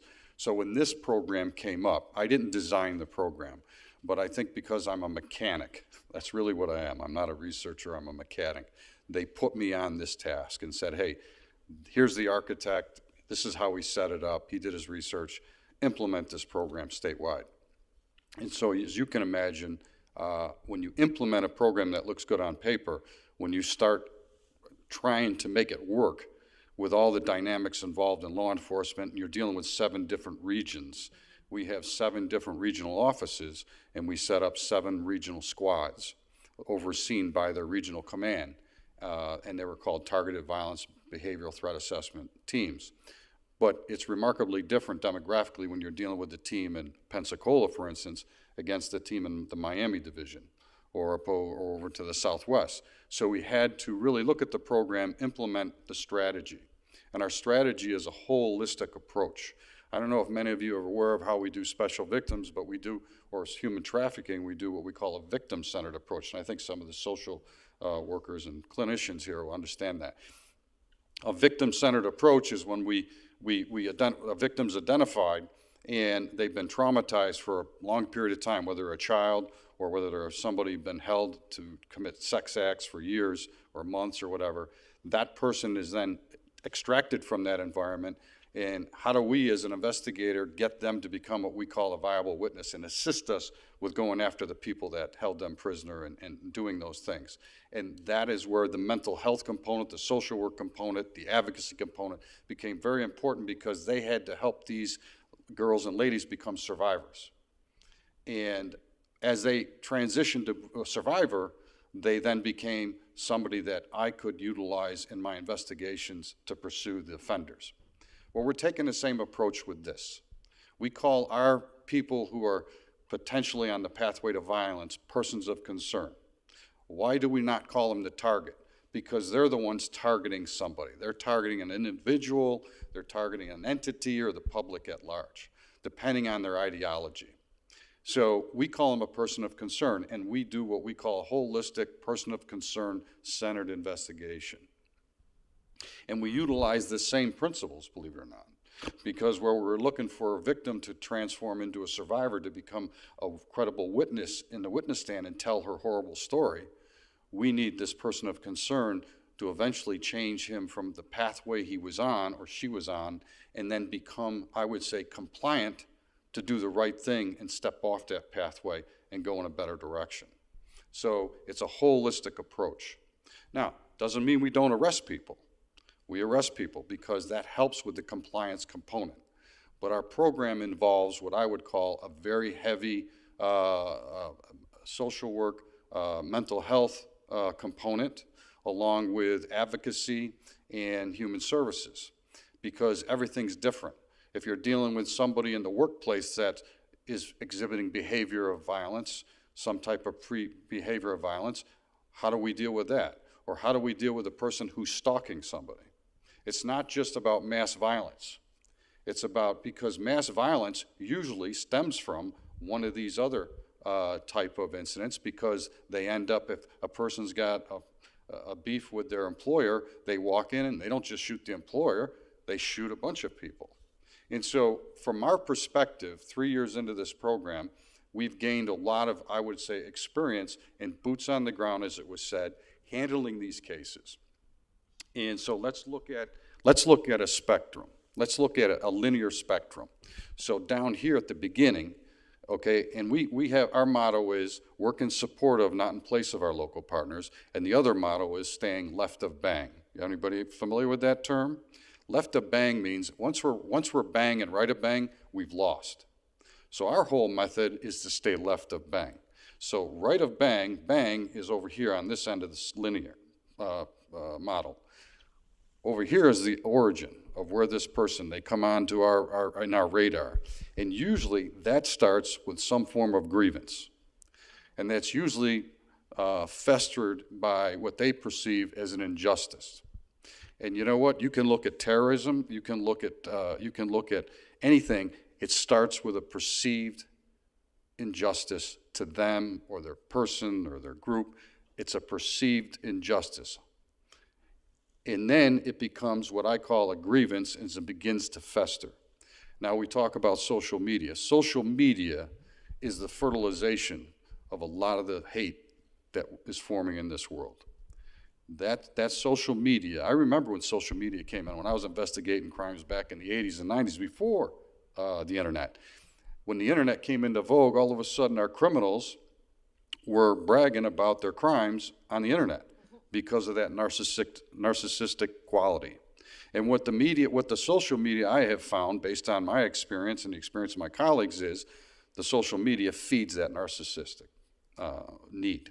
And it basically emboldens it. It magnifies it. And these people become very narcissistic. And they think that they're more important than other people. And that's what we're finding with some of these persons of concern, is they're all focused on themselves and what's going on with their lives, with their perceived injustice and their grievance. And as they proceed toward the bang, their behavior indicators start to show. And so people say to us, well, you know, are you picking on people? No, we're getting indicators. See something, say something, for instance. Okay, a lot of these people haven't committed a crime. They're just exposing behavior that causes concern in the workplace, in the school environment, in the public at large. Somebody saw something or felt something or saw something online with a tweet or something and said, hey, this isn't right. I feel, and they call it in. Our squads, it comes to our desk, and we do that. So we start out with doing an actual assessment, and we have great analytic. The analytic component of this investigation is huge. If anybody said to me, what could you use more of? Analysts that really know their way around the internet, social media, and know what to look for and see. The analysts are truly the heroes of this program. The agents and the agents, we have our role, but the analysts, because of the social media component to this type of violence, it's huge. And I would say, give me a room full of analysts that can really know what to look for and give us the tips, give us alert us to what they're seeing and hearing out there based on. And look at our environment today. We're polarized politically. We're polarized with this Israel-Palestinian issue going on. Anytime there's polarization, we're getting threats. The media is not our friend, as you well know. They magnify, they blow things up because it makes more news, all right? And I'm not blaming them. I'm just saying the media doesn't seem to understand at times that their rhetoric and what they're talking about will feed into some of these people. And that's just the way it is. And I'm not blaming them, but I'm saying it's becoming part of it. And then the politicalization of everything. So, we have politicians on both sides of the aisle throwing darts at each other. That heightens up that hate out there, and that causes people to say and do things on the media or on the social line, on the social media, which they may not have any intention of doing anything, but because of their rhetoric, it's upticking it, and we have to follow that up. So those type of things are what we're dealing with on a daily basis. And I made some notes just so I can kind of hit on how we're doing it. Intervention is key. As soon as we realize we have somebody that's exhibiting a behavior, making statements, we want to get in front of that person because they're looking for attention. Remember the component of narcissism? I think it's appropriate when we knock on their door or we call them and we say, hey, you wanted attention, you got it. Let's talk. Let's talk. That's the approach we take. It seems like you want to tell your story to somebody. We're here to listen and tell us where you're at. That's the first thing we want to do. Find out their grievance and find out if we can mitigate it.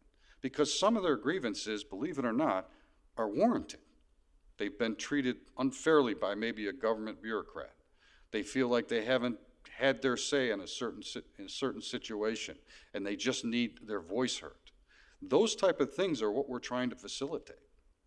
Is we're looking at that person's grievance and we're saying, okay, what can we do to mitigate it and help them with the grievance? Or is it delusional? Is there a mental health component?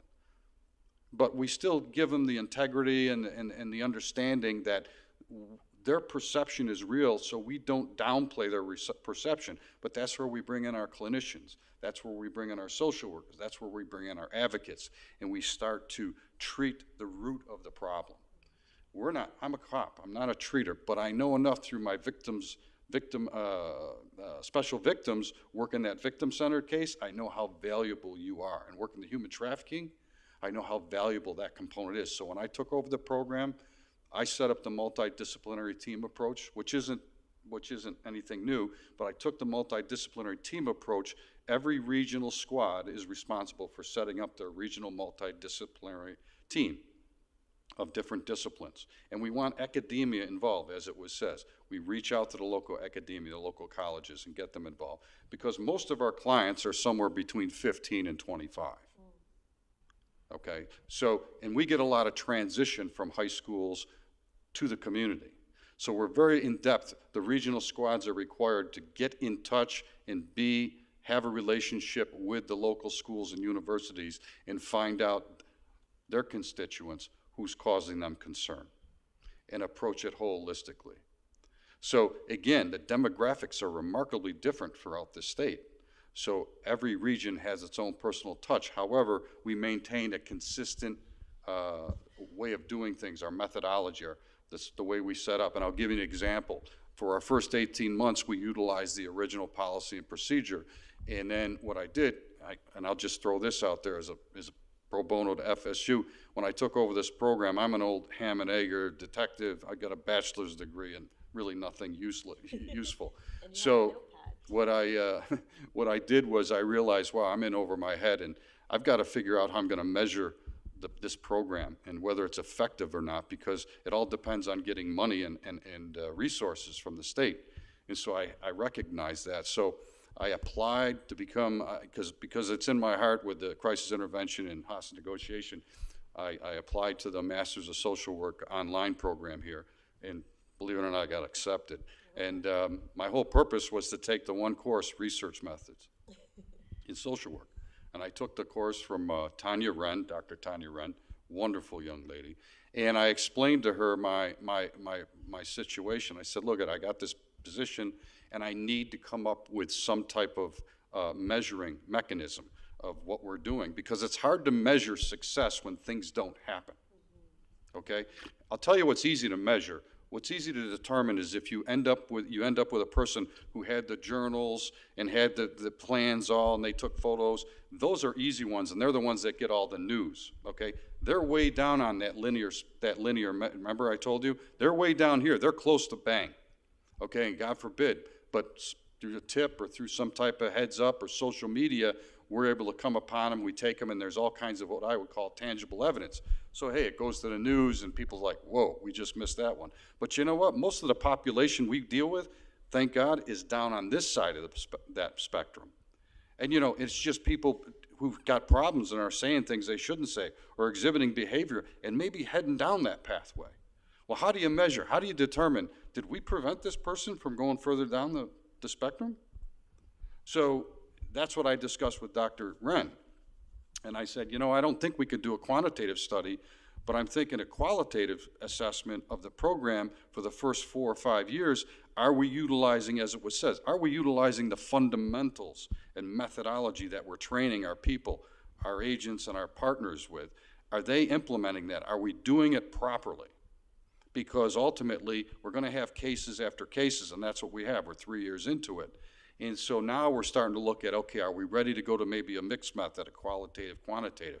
And as it was said here in the provost, I even wrote in my research paper, my research proposal is like, after about the 3rd or 4th year, we've got to reach out to FSU and set up somebody to oversee this study and work with us. So I'm a big proponent of that. Secondly, I'm a big proponent of getting some MSW clinicians involved hands-on, because I can tell you we've got cases and we've got subjects out there that need to talk and vent and share their feelings. And we're not going to put anybody in danger, but this can be a Teams or online, phone. You know, we can get a lot of great experience to our clinicians here in dealing with people who are on the edge and dealing with people who are on the wrong pathway. So I'm a big proponent of that. And let me just, what we're doing now, how we started the program is we set up trainings for both agents and our local detectives. What we did is we required each of the regional sections to invite their local partners. Every region in FDLE has between 7 and 10 counties. So we said you got to go out and you got to make contact, and we got to get a point of contact or two for each agency, and we're going to train them, and we're going to pay for the training. And so what we did is we got some of the best people, minds for threat assessment leading in the world. We brought them in, we paid them big money, and we did about 5 iterations of training. we totaled out about 300 detectives and agents in those trainings to get the foundation of the program going. And that was back in 2021. 2021. So now, so then what I did is I did a qualitative assessment just earlier this year on the program, and basically all I did was it was modified. We just basically interviewed everybody involved in the program, and we asked for what's the good, the bad, and the ugly per the policy and procedure. What's working, what isn't, what doesn't make sense, and tell us really how this can work better. And we took all that data, all that information, and then I rewrote the policy and the procedure. I modified it accordingly. So now we're in our second evolution of that. And so now what we're doing is, and what they said, more training for the regions. So now we're doing our training where we're bringing everybody to one location. We're actually doing 7 regional trainings. We're just going to be doing our 3rd one in the Jacksonville region. And it's a 40-hour course. And again, we're now utilizing, it's more law enforcement focused with our mental health folks, and it's Florida-driven research and cases that we've experienced over the past 3 years. So that's our training, and we're hoping to hit like 500 by 5 to 600. So we're continuing that education. We talked about the red flag laws. What we did when we kicked off this program, we added a file in the violent person file of the FCIC. The FCIC is a database that law enforcement uses, so when they come in contact with somebody that they think would maybe be up to nefarious activity or just a traffic stop, depending, and they run that person. Anybody that becomes a subject of what we call a behavioral threat assessment, remember, they haven't necessarily committed a crime, but their behavior is concerning. So we're looking at them from a social, mental health, and trying to address what's going on in their life. But that person will be entered in the fifth, in what we call the 5th file of the violent person file, because they have they're potentially violent, and it basically alerts the officer that they're currently being assessed and investigated for something concerning potential violence. That's all. It's not an arrest. Doesn't mean they're going to end up in handcuffs. It just alerts the officer that there's something adversarially going on with this person, and they're in the midst of that. As soon as we make an assessment, we come up with a behavioral management plan, and it looks like this person is turning the corner, we take them out. So that's there for the officer's safety and their own safety, and it's been quite successful. And again, FDLE helps facilitate that. And again, we've been recognized by the FBI Behavioral Unit. They said we're the only state that's this far down. There's a lot of states that have things on paper that they say, yeah, we have an assessment, but Florida is actually the first state that's truly taken it to this level because of these tragedies that occurred, the string of tragedies we've had. They've taken action, and they've put it on FDLE. And remember, we're not the end all, far from it. We're not the experts. We all got trained just like our local partners. What we're doing is we're doing it a team effort, and we're facilitating, we're working in support of, not in place of our local partners. It's actually required that when we open a case, that local jurisdiction has to open that case with us and be involved from A to Z on that case in every step of the way. It's not an FDLE single failure program. We don't want anything to be a single, this is a team approach. And as far as I've been asked by the Department of Homeland Security, I've been sent around the country to share our model, not because we're bragging about it, but to say this is what we're doing and compare it with what they're doing, and then they can glean from us. Because as you can imagine, Florida is demographically very different than most of our states in the union. However, it gives them an idea. We're a decentralized program that's administrative centrally, because I work out of headquarters. But I'm a nomad. I drive around the state, and I'm involved with all of the squads.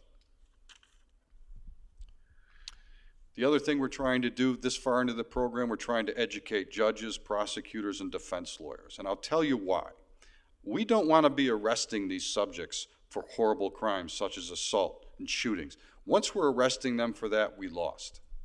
The type of crimes we're going to arrest these people for are things like failure to follow a court order, criminal contempt, not adhering to a restraining order, stalking, some type of harassment. Why? Because we get them into the court system, and it's not us to put them in jail and then forget about them, because that's what law enforcement normally does. We lock somebody up, it's the prosecutor's problem. No. Now, we actually have to track that person, because the reason why we're charging them for that crime is not to just resolve the issue, it's to put the plan in place. You put them in front of the court, the judge, and now you get them to comply with the behavioral management plan. If we're arresting people for serious assaults, no. If that happens, now, some of these people, they go beyond. They do some serious stalking. They may go away to prison for 2 or 3 years, or they may go away, or they'll get bailed out. Even if they go to prison, we want to work with the DOC intelligence squads and maintain basically who are they talking to, and what are they still expressing a grievance against the entity or the person that they were targeting. Okay, so we're taking it that far. We're setting up the behavioral management plan where we have to check on this person and work with our partners. So we want to educate both the judges, the prosecutors, and even the defense lawyers. So when FDLE comes in and says, hey, we got a guy, and this is our concern, we're all about getting this person the help they need, getting them off the pathway, and resolving this issue safely. And we think they need to be incarcerated for a while to get their attention. But we're not trying to make them public enemy number one. So you see the philosophy. So when we change that philosophy and we let them know, look at, and and I'll be honest with you, I'm going to get down and dirty with this. Sometimes the prosecutors, they're overwhelmed. It's like, you know what, I ain't got time for this. Well, then I've instructed my agents to say, okay, you don't want to do this? Hey, we can't force you, but you know what? We're going to document that we met with you, and we're going to document that we advised you of everything going on with this person and our concerns and what we want to do, and it stops with you, not your office. It stops with you, Miss or Mr. Prosecutor, and you're the one that's going to be quoted in our report. So that's fine, because that's factual. And you know what? Their attention starts to get a little different when we make it personal. Because it's personal on us. Where do you think they're going to start looking when one of these people, God forbid, goes sideways? And it's going to happen. They're going to be looking at us. We're not going to drop the ball. If somebody else, if a judge doesn't want to comply, no problem. We'll cite the judge. We'll cite the prosecutor. That's just facts. And then, and everybody talks about HIPAA. You know how we get around HIPAA? It's real easy. We can subpoena the records for the psychiatric, and again, this is based on all our practical experience, boots on the ground experience. And you go to a psychological institution or a mental health, and they want to help you, but they're bound, confidentiality. So we say, look, you don't have to tell us anything, or hey, here's a subpoena for your records, but we don't want the records. Why don't you just tell us what the records say? Sum and substance. What's this person suffer from? What do you think they need? And then we tell them everything we know, which 9 times out of 10 they have no idea, because this person in their treatment probably was less than honest with them, probably isn't doing their meds. And guess what? Some of this stuff has been so remarkable, that practitioner will say, you know what, we got to institutionalize that person. It's that bad. And they go to court, and they get them institutionalized temporarily, get them the help they need. Again, we're not trying to ruin the person's life. We're trying to demonstrate, look, this is how we need to work together. So again, I've tried to give you a very practical view of what we're doing as a state. And we've got, I would say, where are we in growth? I'd say at best we're pre-adolescent, if we're that far. We've got a long way to go to get this program where it needs to be. And the research and the working with the academia is going to help us take it to the next level, because we have to determine, is this working? What we're doing, is our model really working? And it's going to take about 5 years to see. We have a lot of anecdotal success stories I could share with you all night, some remarkable success stories, okay? But again, what type of effect are we having statewide? Patrick, thank you. And I like what we're hearing. I only wish some of this had been in place in 2018. But certainly that direction is so important, so needed, and this has been truly, I don't use the word a whole lot, but it's been truly enlightening and heartening at the same time for the work you're doing, so thank you. And I'm going to open up the floor to any questions from Anyone here for any of our panelists? Do we have any questions?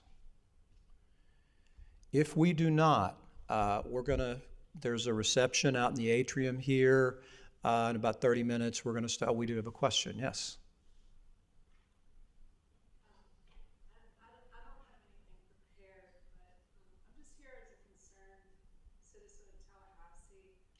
I do volunteer with the South City Foundation, which is one of our more troubled communities. And I was asked to be by the city of Tallahassee on the volunteer review team, reviewing the gun violence intervention grant program applications. But my biggest issue, and I feel like it's the elephant in the room, is the plethora of guns in this country. And I'm just exhausted beyond belief with the, people leaning on the Second Amendment, which I would swear, probably 1% of people in this country can actually quote it, because it starts with a well-regulated militia being necessary for the security of a free state. That's 2/3 of it. It just doesn't have to be this way. It's insanity. There's no other country on earth, unless you're in a war zone. And I say this with some authority because I lived in Africa. I lived in Asia. I felt safer in Nairobi for 5 years. I felt safer in Bangkok for 10 years than I do in my own country, in my home. So I really feel like we just need to lift up the Second Amendment and challenge people to understand the context. At that time, there was no local law enforcement, there was no police, no sheriff. Families had maybe 1 or 2 muskets. There's no justification whatsoever for weapons of war. I'm just nauseated with exhaustion of gun violence in this country. And, I think that maybe what's needed is just to really be out there and challenge people to understand what the Second Amendment really is in the context. I mean, my understanding was that King George's army was literally going farm to farm, taking muskets or what have you away from farmers. That is the context. It is not what we have today. It's just, I just feel like it's insane. Certainly, no. I mean, firearm regulation is such a major issue, and our Supreme Court has made decisions around the Second Amendment that certainly open up its scope, and we have a Second Amendment, and all I can say is there is a debate. If that's your interest, you need to enter it. You need to make your voice known. But the tide is moving in a direction that is away from that's away from what you would support, and that is it's a constitutional issue, and there's a lot of Second Amendment cases, and they've interpreted things in a certain way, and we have to work within that. I'm not saying firearm regulation is not important, but we have to, meaning those of us involved in this, other people, there are many more people involved in firearm regulation research than there are in this area, believe me. But those of us here have to navigate that and have to navigate the world we live in as far as access. And I can ask them to that too real quick, Jeff, because I for 2 years now, just last week, I refiled our assault weapons ban, which is legislation that I'm proud to file. It would ban assault weapons and high-capacity magazines. I agree with you, and many Americans agree that these types of weapons that are designed to efficiently kill are not meant to be in the hands of everyday people, let alone extremists. And, Florida's red flag laws which was passed after the massacre in Parkland at MSD High School, has saved lives. It has kept guns, including assault weapons, out of the hands. And that's in huge credit to law enforcement for helping to implement these policies. And we've had debate on expanding red flag laws because many of us would like to see other entities or people be able to flag, right? So right now it really is in the hands of law enforcement, but there's often situations where a parent or an ex-partner or so forth may also have that information, and we encourage folks to talk to law enforcement to ensure that that information is acted upon. But the political climate in Florida is very difficult. You know, I only get 7 bill slots every year as a state House rep. I know when I file that bill, I just, you know, it's not going to move. Like I sacrificed a bill slot to put my flag in the ground, which I'm proud to do. But the challenge in legislature is, you know, because of the political climate, because of the power of, you know, different special interests, these bills don't get a hearing. Now, to that point, I would say in the past 5 to 10 years, there has been the growth of a lot of organizations that are not just being reactive to changes in firearm policy, but are being proactive. And whether it's March for Our Lives, Moms Demand Action, you know, there's so many organizations. Gabby Giffords, Congressman Gabby Giffords has been a leading voice in this too. Every town, you know. Yeah. Every town, absolutely. And they also develop a lot of great data that, you know, we should absolutely act on. And I just encourage you to be vocal, for anyone who cares about these issues to be vocal.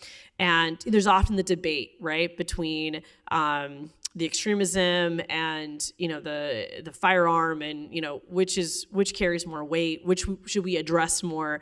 I'm a fan of addressing both. Like I think there's plenty of examples where mental health is a concern. There's also examples where mental health is not the concern. And, you know, this person did not have mental health concerns. They legally obtained a firearm and they killed people. And so, you know, you can't ignore the legal accessibility to firearms and some of these very dangerous weapons as being part of the equation. And at least that's the position that I hold. Thank you. Okay, guys, we're going to go ahead and take a break, go out to the reception here, and we'll start back. We'll call everybody in. Thank you. Please thank our panel. Thank you so much.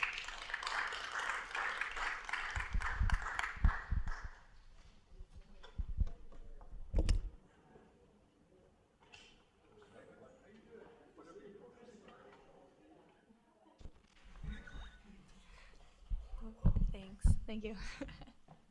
Hi guys, most of you know me, but I'm Sydney Kara, the Director of Philanthropy for Tri-Delta, and I just want to personally thank all of you for being here tonight. We started this last year, and I'm really excited that we all are here to continue the memorial for Maura, but also Dr. Nancy Van Vessem. So first, I would like to thank the Student Government Association, those from the College of Social Work, other university relations, and the women in Tri-Delta who made this event possible. This day, November 2nd, marks a tragic date for the FSU and Tallahassee community. 5 years ago, Maura Binkley and Dr. Nancy Van Vessem's lives were taken in a premeditated hate crime aimed at women. As we remember Maura Binkley, Dr. Nancy Van Vessem, and honor the other victims together for this time, we will mark this day as the day we are united. United in one voice to dedicate ourselves to counter hate and reject hate-fueled violence in all of its forms. For those here who don't know who Maura was, Maura Binkley was a part of Pledge Class 15 at Tri-Delta. She served as our Pan-Atlantic delegate and then quickly became one of our executive members. She set an example for all future sisters of what a true Tri-Delta woman should be and how they should behave and how they should act and how they should love. Maura showed love towards all the members. She strived to make members grow and to become the women that she knew that they could be. This is the type of person Maura was. She led with integrity, and her passion to help others created a legacy within Tri-Delta. I speak for all the Tri-Delta women here when we say we all strive to be more like Maura. Our chapter adopted Maura's voice shortly after it was founded, and ever since then, we've tried to do what we can just to raise awareness about the cause, and it's since played a large role in our chapter. Women from our chapter take an active role in helping raise awareness about Maura's voice and helping to keep Maura's legacy alive. We're happy that this year we can come together again to honor Maura Binkley and Dr. Nancy Van Vessem. I'd like to introduce now the 15th president of Florida State University, President John Thrasher. As a president, Thrasher focused his efforts in elevating FSU's reputation as a preeminent research institution and led the university to be recognized as the nation's top 20 public universities. He also advanced the university's academic and research mission, championed diversity and inclusion, and welcomed the best and brightest students to the university's history. Now, President Thrasher. Okay.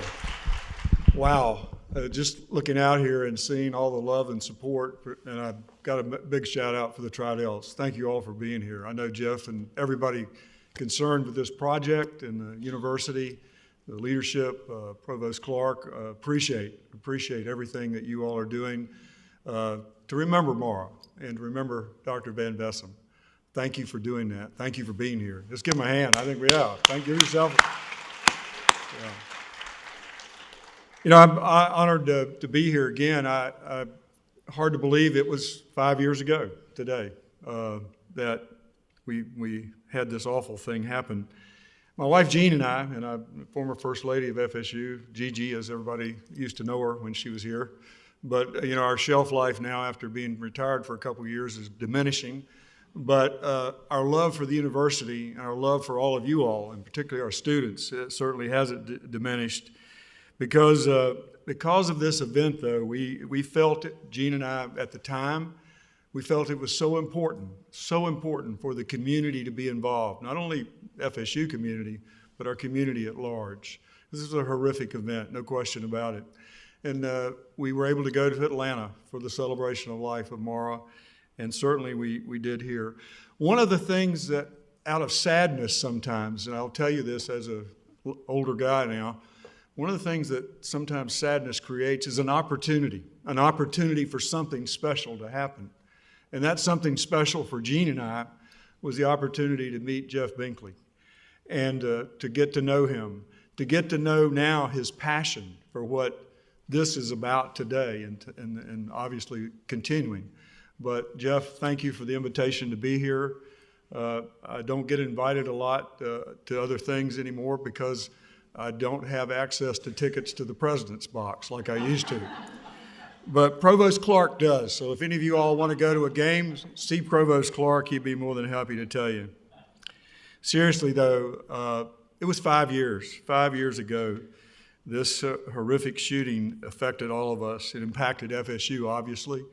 We'd had some other events similar to this, but nothing as horrific as this.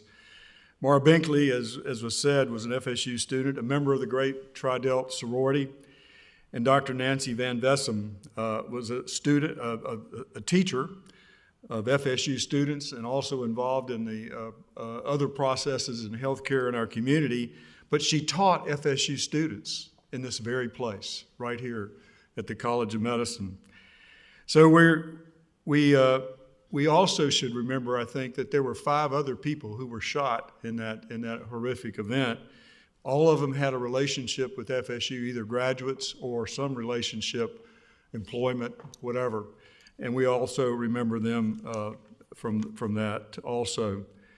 But I'd say to Jeff and I'd say to the Van Vessem families, we cannot possibly know the depths of your grief, but we hope that you can feel the outpouring of love and support that continues after 5 years and will continue, I'm sure, because of events like this. We hope it provides some small measure of comfort to know that your loved ones were cherished members of our community, cherished members of this great university. They were loved and they will continue to be loved and greatly, greatly missed. But certainly not forgotten. In our grief, we all experience a range of emotions. I know I did at the time when this happened as president. I was deeply saddened, but I also will tell you that I was angry and I continue to be angry. We continue in America, and I talk to you young people about this because you are the future that can make a difference in this country, I think. But we continue in America to have senseless attacks and murders on innocent people. Just in the last 2 weeks, there was the incident in Maine and one even right here in Tampa. that involved guns right here in Florida.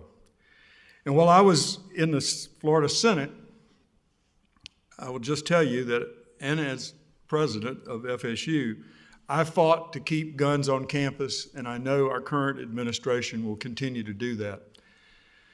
5 years ago, we as a society, needed to think then, and we needed to think now about how we can keep guns out of the hands of the wrong people.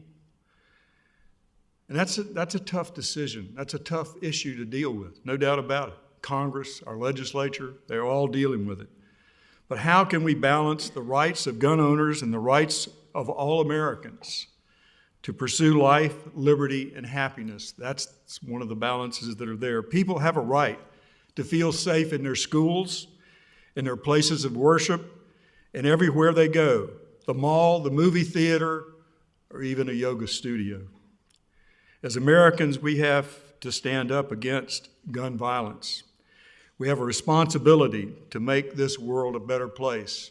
And your responsibility when you leave this place at Florida State University, I hope you'll take it to heart to begin to think about how we can help do that. Dr.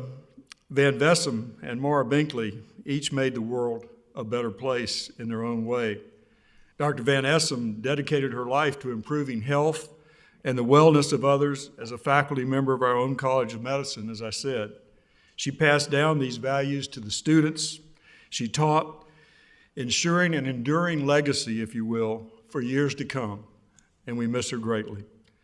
Maura Binkley was a bright young woman who loved her sorority. She loved the Tri-Delts, and rightfully so. And had her whole life ahead of her. Fourth generation FSU student, she was studying English and German. After graduation, she was hoping to get a job with Teach for America. I know they'd be proud. I know they'd be very, very proud of this event and the love that is pouring out from all of you all. And I know that Jeff's work to create Maura's Voice, the great work of the College of Social Work, College of Medicine, all the other folks that are involved in this now, and I give a special shout out to the provost for his involvement in helping get this started with Jeff. It's turning into a national program of great honor and great significance. And I thank you, Dean Clark, for everything you've done in that regard. I'll just say this, this event continues to help us remember two incredible people, Maura and Nancy, and will continue, I think, to show the light of their lives, and it will always shine even in the darkness of this horrific event. So thank each of you for coming. Don't forget these incredible people. Continue to support this effort, and God bless you all. Thank you.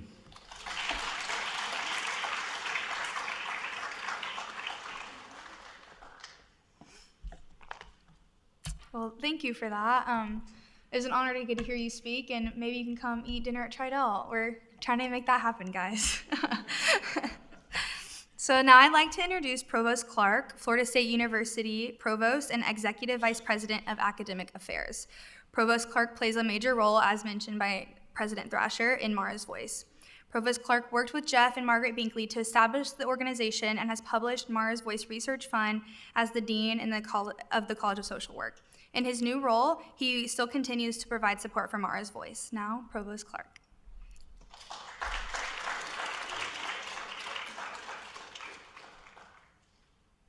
Thank you, Sydney. And I want to thank President Thrasher because, and I know Jeff would agree with this organization is here, and I'll take some credit, but when the president of a university takes a cause and elevates it to his office and then spends months and months working on it and supports deans and professors, it really makes an enormous difference. And because John is such a respected person in the state and, for that matter, in the United States, his support getting behind Maura's voice and working with Jeff and Margaret and me has made all the difference. And I just want to thank you, President Thrasher, for doing that. And I think we should recognize him in a special way for everything he's done. And anybody who knows President Thrasher knows that anything important to him, Jean Thrasher embraces as well. So thank you, Jean, for everything you've been doing and continue to do. And their presence both tonight just speaks volumes. And I really don't have that access to the football tickets, but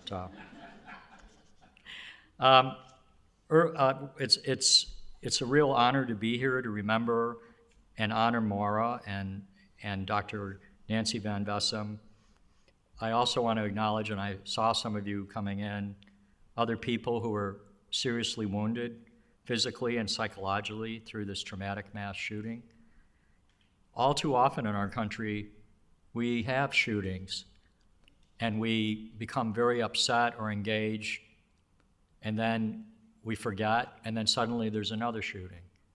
And this phenomenon of shootings and periods of no shootings and then a new shooting, all of this is getting briefer and briefer, where every week you have several shootings. And we often don't hear about the shootings that are going on in low-income neighborhoods and in gang warfare, which go on every night and every day. So what we grappled with at FSU that Jeff and Margaret presented us with was how do we as a university community respond to this? Well, one of the things I'm really proud of is that we have, first of all, we've done the most important thing is we haven't forgotten. We're remembering, we're drilling down and trying to understand and also take action to turn around one of the worst social problems that we face as a country. So we've done an important first step.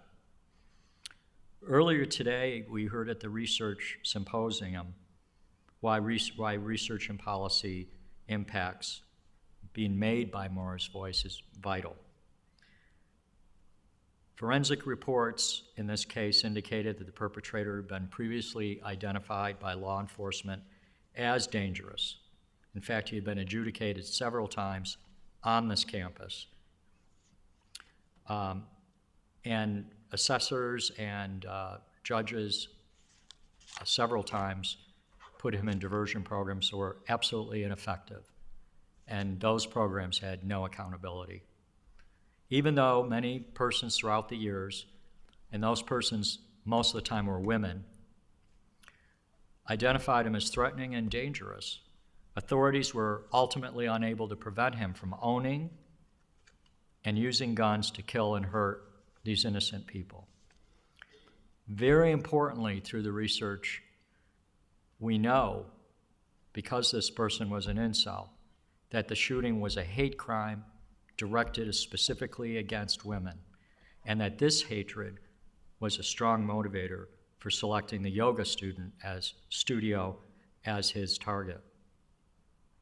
That's why it's important that you all, especially Tri-Delts and allies, are here tonight. Because as a father of 3 girls now in their 20s, this is very personal to me, knowing that to parts of our population, our offender population, that women are the specific targets. We cannot forget that. We cannot minimize it. We cannot let our policymakers put that, deny that's the case. And we have to keep putting that front and center. And the research and the science is verifying that. We had a panel here this afternoon that emphasized that women are especially targets of violence in this country. Florida State is dedicated and committed to deepening the scientific understanding of and the effective responses to the epidemic of gun violence in America. The researchers here are especially dedicated to developing and testing real-world approaches that can change lives and communities through effective practices and policy reforms. While we've had setbacks in terms of certain types of interventions and legislation, there are many things that are beginning to work in Florida. I want to give a shout out for the Florida Department of Law Enforcement, which I'm seeing in real time being open to being more aggressive in terms of enforcing red flag laws, taking threat assessment processes seriously, beginning to come to the university to get courses, to get technical assistance on researching the effectiveness so the programs can change and improve in real time. That was not necessarily the case a few years ago, but I think that's what it is now. I want to thank you and your colleagues at FDLE for this very special effort that's being made here in Florida. And I think while some people are cynical about political life in Florida and policymaking in Florida, this is an amazing place where on one hand, you may have policies that depress you, abjectly depress you, next to policymaking that is some of the most progressive and innovative in the United States. And I would say this area of red flag laws is one good example of that. We have partnerships not only with FDLE, but thanks to Jeff and some of our students and faculty, we have a partnership with the Anti-Defamation League, which I think is particularly poignant and important in considering what's going on in the world today. So working with the ADL, the College of Social Work, College of Criminology, we're seeking new approaches to forensic evaluation, management, treatment, and prevention strategies. A big part of that is especially educating women about what's going on. And one of the most interesting and hopeful aspects of being involved with Maura's Voice is a number of amazing young women who have taken on internships in the research projects and looking at policy and practice. It's just amazing to see the power you have, and that's why your role as a student at this university is especially important and something worthy of you thinking about how to make a difference.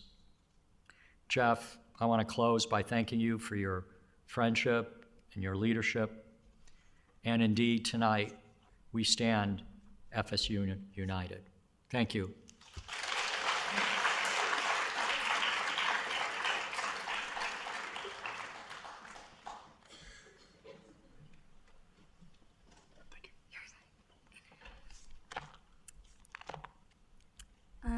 Thank you so much for your dedication to Maura's Voice. I'm so lucky to get to talk to you and learn more.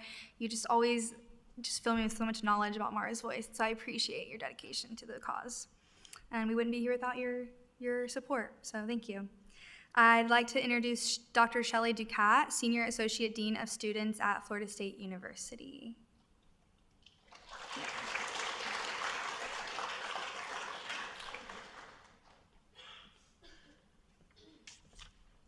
Thank you for having me this evening.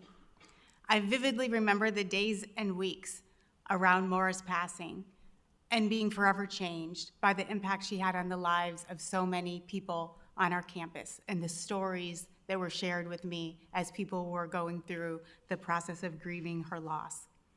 Maura and Dr. Van Vessem were taken from us that day, and what has become all too common to many of us, an act of violence against women. As the Associate Dean of Students and Director of the Department of Student Support and Transitions, I'm privileged to work with our Victim Advocate Program every day. And while violence does not discriminate based on gender, we know that in the 22-23 academic year, 75% of new clients supported by the Victim Advocate Program were women. So let me say that for you one more time. Last academic year, 75% of the new clients supported by our Victim Advocate Program were women. On our campus now, what can you do to make our community safe for everyone? We all know what the issues are. So what can you do to try to make it safer for everyone? Within the fields you're choosing to pursue with your career, are you going to be able to bring a voice that regards the challenges and the barriers that are facing women? How can you help other women understand their personal sense of power? And how can you speak for those who are not able to speak for themselves? Let's think about the things we do each day to address violence against women. Are we addressing our neighbor when they make a misogynistic comment about women? Are we supporting companies and brands that are run by women? Are we making sure women are paid equally? And are we listening to other women who have been harmed? How we, each as individuals in our larger communities, address this problem every day is going to look different for each of us. But singular voices speaking up, supporting in private, connecting people to resources, and shining light on all types of violence refuses to let these dangers continue to hide in the darkness. Do not overlook the power of your voice. Far too often, society has created a sense of competition among women and other diverse groups that keep us from coming together and identifying and solving problems. I want you to look around this room, to your left and your right, in front of you and behind you. You are surrounded by others who want to create a community where everyone is safe and can thrive. If you remember one thing I say to you tonight, I want it to be this. Each of you is strong. Each of you is fierce. You have the strength and the power to do amazing things that are going to impact our world in tremendous ways. But together, standing hand in hand, you're going to be unstoppable. Thank you.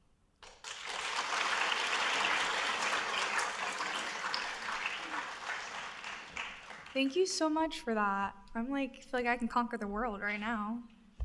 So, we appreciate your work in attempting to make the Florida State University somewhere where us students can feel safe and comfortable, and we appreciate your work. Now I'd like to introduce Dr. Lynn Jones, one of the medical directors for CHP. Dr. Jones works closely with FSU College of Medical students, similar to the role of Dr. Nancy Van Vessem.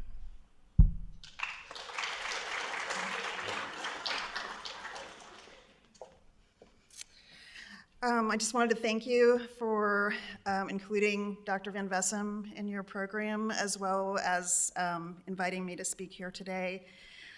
I wanted to say first, Nancy would never forgive me if I didn't say the thing she most wanted to be remembered for was being a great mother to her 3 daughters, so I have to say that first.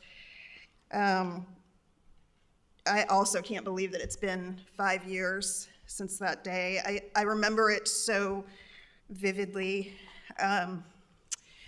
Dr. Van Vessem and I had been working on a program together to create something called the Center for Healthy Aging, which we ended up naming after her. And it was part of just her vision of trying to help people in our community and take care of the older adult population in Tallahassee. And it was a Friday, and I'd stayed late because I told her that I would write this position description by the end of the week, and I didn't want to let her down. And so I finished it, and that was the kind of person she was. You wanted to live up to her expectations, wanted her to be proud of you as the person that you worked with. And I still remember the phone call I got that night and the just utter disbelief. And to this day, I'm still sad, and I'm still, as President Thrasher said, I'm still angry that they were taken from us. And just hearing everything about Maura today and everyone's remarks, it's just amazing how, Nancy and Maura, they were at different points in their lives, but they were dedicated to the same things, which was making the world a better place. And Nancy was dedicated herself to improving the lives of others as a physician, and as mentioned, she later, as the this Chief Medical Officer of Capital Health Plan. She worked to improve the health of actually our entire community through health promotion programs, medical education, and then she really demanded the best out of everyone around her and our entire medical community. She was the kind of person, I think we have a few people in our lives where you might have an idea and you bring it to them to talk to them about it, and when you're done, the idea is better. And she was that person for me. And at CHP, for some time after she was killed, we came up with this WWND, which was, we were supposed to always ask ourselves, what would Nancy do? Which sounded like something you mentioned. You know, and now as so much time has passed, it gets harder. You know, the world has changed so much, and it gets harder to know exactly what that path would have been. And now we have people in our organization that, you know, they never knew her, never met her. And I feel, you know, a heavy responsibility to carry on her legacy, especially as an example for other female physicians that we have. Capital Health Plan established a scholarship for FSU medical students who would commit to practicing primary care and remaining in the Big Bend region. They actually graduate without medical school debt. I know she would really approve of this because it not only helps students, but it also helps our entire community because there's more physicians practicing here. And as some others have remarked, I wish I could say that the world is a safer place than it was at that time, but I'm not sure. I don't think it is. But as we're here today and we rededicate ourselves to honoring Maura and Dr. Van Vessem's memory, we can all commit to doing everything in our power to make it a better, safer place for those around us.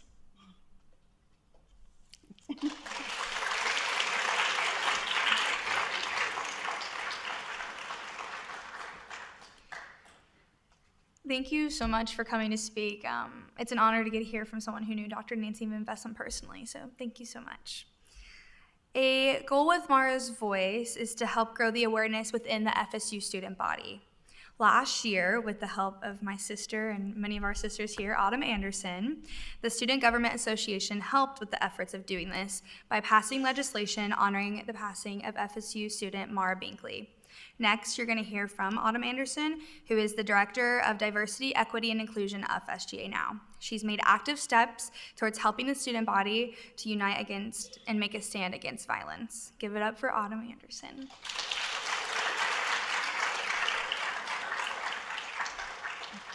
Thank you, Sydney.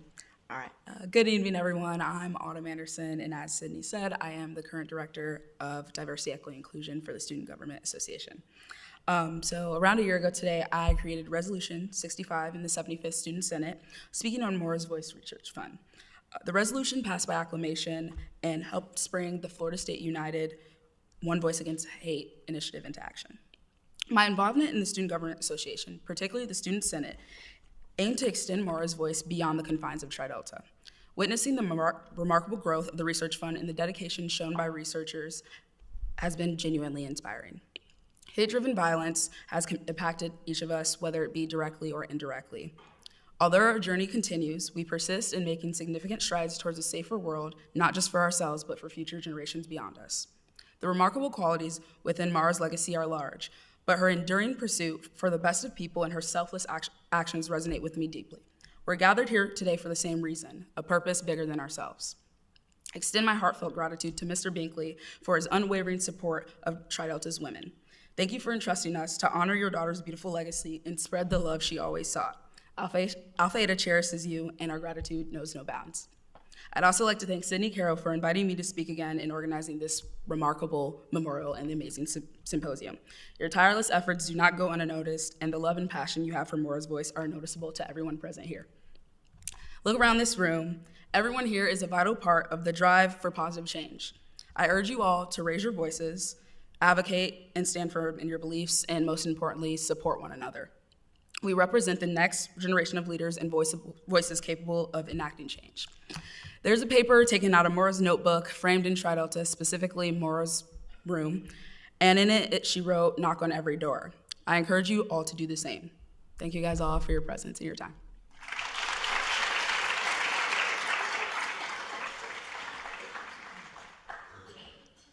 Thank you, Autumn. We're so lucky to have you as our sister, too. You do so much for Maura's Voice as well. So next, you're going to hear from another Tri Delta sister, Tara Gray. Tara serves as our Diversity and Inclusion Chair within our chapter, educating our chapter on various subjects, cultures, and so much more. And on top of that, Tara was picked to be one of the Maura's Voice undergrad research assistants. So, Tara.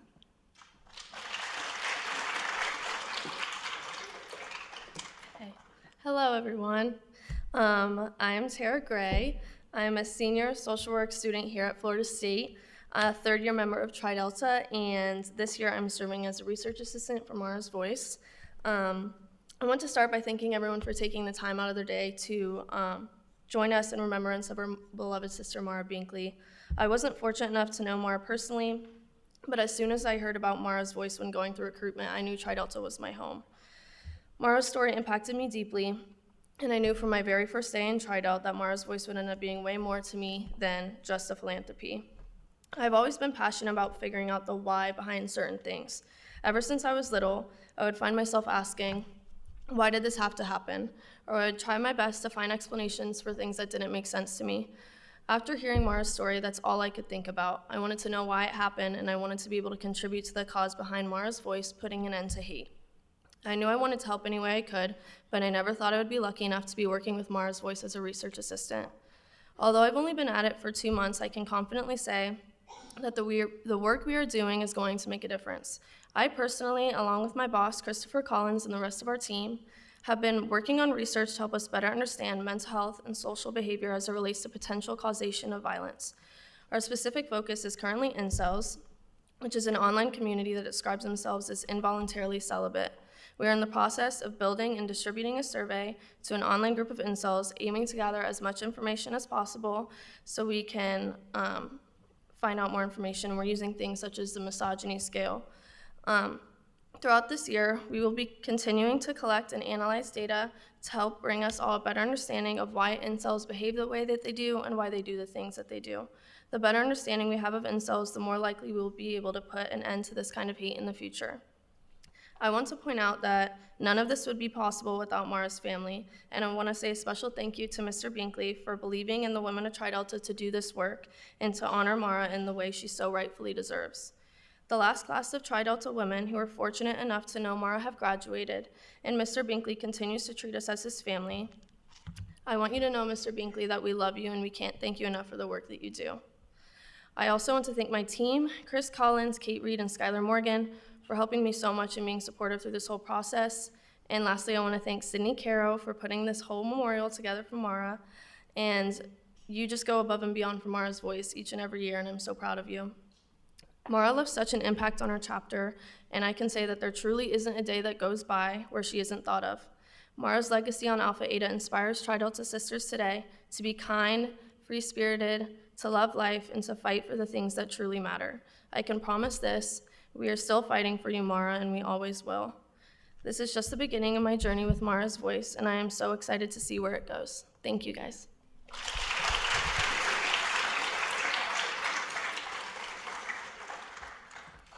Thank you, Tara. We all appreciate the fact that you're helping carry on Maura's legacy by doing research that will benefit other people in this world. Next, you're going to hear from Gabri Giamarco and Sydney Schaefer, some of Maura's best friends.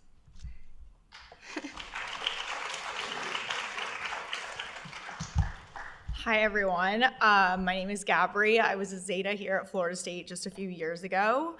I want to start by saying I took public speaking online. So in case this doesn't go well, that was the lucky thing that I might regret now. So Maura and Sydney and I became friends in Southgate, which probably I believe still exists here. But November 2nd, 2018 was a Friday that changed both of our lives forever. What started as a really normal Friday became probably one of the darkest days, as you can imagine. There are not a lot of words or emotions that can express that when you lose a person as bright as her. But I do truly feel that her presence was felt around the world in every city, country, and state that she visited. So while a lot of loss may be felt with grief, as the years go on, I think what we are left with now is the way that person made us feel. The greatest memories that you have with them and the unexplainable impact that they've clearly left on every one of our lives. Maura was someone who rarely became angry. Her light, positivity, and sense of wonder is something that will always stay with me. Her ability to balance a full academic schedule, a social life, all while being an incredible friend and roommate was far more than just impressive. It was honorable. She was a leader, not just in Tri Delta, but a leader in all aspects of her life. She poured every ounce of herself into every single person she came across, and she loved absolutely every single one of you. She embodied joy, and she embodied what it meant to truly be kind. If she knew you were upset, she was there to listen. And boy, was she good at that. She gave more level-headed and honest advice, even when it wasn't what you wanted to hear, and she was always right. Maura could put a smile on just about anyone's face. Her laugh was infectious, and she was someone that people simply gravitated to because they knew what an amazing person she was. She loved the beach. She loved to drive in her Jeep with the windows down just to listen to the new songs she'd found and wanted to share with you. She loved a late night bite, and she loved Gain Street pizza. What we are left with today is the incredible dynamic group of individuals who continue her legacy. Those people, all of which that we listen to, every single story, every single person who has worked on the Maura's Voice project and continue to spread the very same love, hope, and joy she shared with the world every single day. I'm truly blessed to have had her in my life to remind me every day that the little things matter.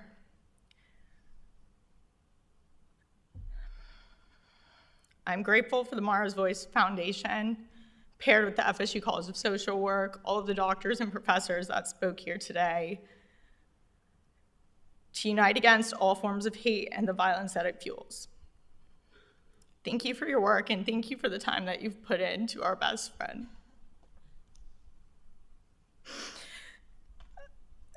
Sorry. This is the first time, clearly, I'm public speaking. So I do really look forward to the progression that we will see over the next 5 years and a lifetime of research on these efforts.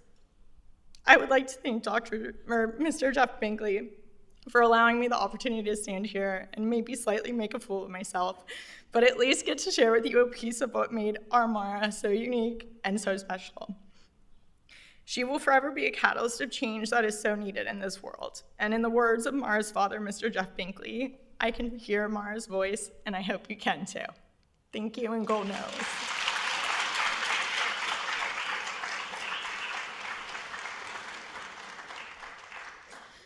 Hi, everyone. My name is Sydney Schaefer. I'd like to preface this to Provost Clark. Please don't double check that I graduated without taking public speaking. Thank you all for coming out today in memory of Maura. I had the pleasure of being best friends and roommates with Maura in college, and it doesn't feel real to know that I've now lived 5 years without Maura, which is officially longer than the chance that I got to know her. As you've heard, Maura was so special. From the moment we met freshman year, it was decided amongst us Tampa girls that Maura was gonna live with us next year, whether she knew it or not. We were lucky she agreed, and even luckier when she wanted to renew the lease again. There was something so special about Maura outside of her beautiful long blonde hair and her warm, inviting smile. She had a special way to make you feel loved, heard, and understood. When there was bad times, whether it was a breakup or a health scare, whether it was your own or hers, she could somehow turn tears into a laugh and be realistic about every situation. I dropped my sorority junior year, so I was always on the receiving end of rule violations rather than enforcing them like Maura got to do. As a part of standards, we were always excited when Maura would come in huffing, knowing it was the end of a standards meeting. And don't worry, she followed whatever the HIPAA of sororities were. We don't know anyone's names. But she treated people like human beings and knew that making mistakes was a part of growing up. And I always thought that was something really special that not every house got to have. She could get along with anyone. She was firm in her values and didn't waver to call out poor behavior or actions of others. She ensured everyone felt included. So like clockwork, every Friday after classes, I'd have a meltdown that I had nothing to wear and I was not going to leave the house.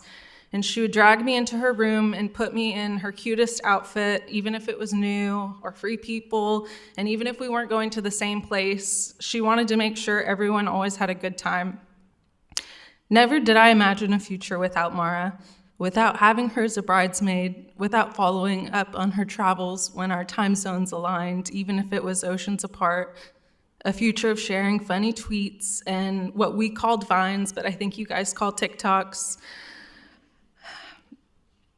But the unbelievable happened, and now I look for Maura in the geese like the ones that flew over honking at her balloon release, and I also heard this morning on a walk in every little sign I can find, like the Airbnb I'm staying in this weekend happened to be on Dunwoody Street, the name of Maura's hometown in Georgia. There was never a future I imagined I got to pick anything from her closet, but it wasn't because we were doing a roomy clothing swap. It was so I could pick pieces that held happy memories to hang untouched in my closet now.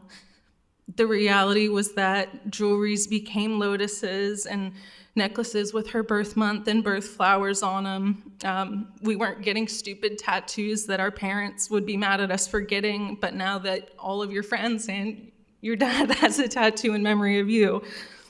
Maura loved her family and friends so much, and we were so lucky to have them around so often. Family visits from Maura's family meant warm white chocolate chip cranberry cookies and a nut mix that all the pistachios would disappear from. I think it'd be important, and Maura would want me to take some time to emphasize how much of an impact her parents have had on us all since she's left.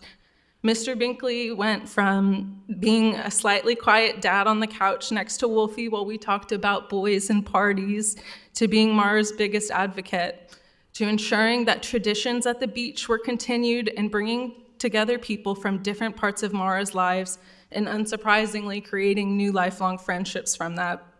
Thank you, Mr. Binkley, for doing everything in your power to ensure Maura's voice is still heard, and thank you all for being here today doing the same.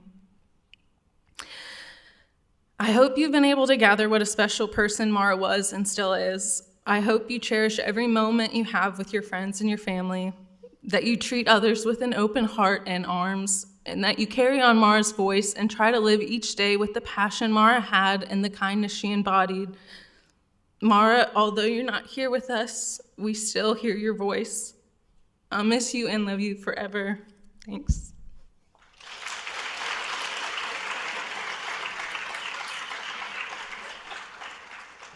Thank you guys so much for coming. I know me personally, and I'm sure all of us can speak, that getting to hear from her two personal friends is just, it means the world to us. So I would like to, before our last speaker, say thank you to everyone that put this event on. I know my name's been mentioned, but there's also other people behind the scenes working so hard, such as Naomi and Colette. Naomi's in the back. They also put a lot of work into making the Research Symposium happen in the memorial service, so shout out to them as well.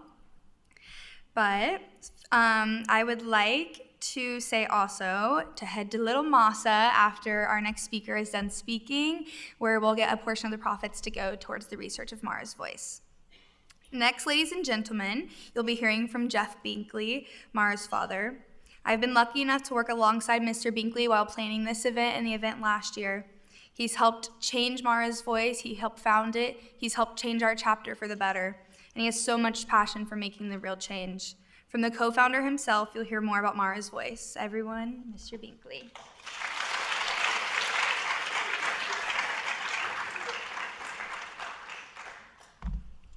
Wow. I'm not sure what to do or say after all these kind words.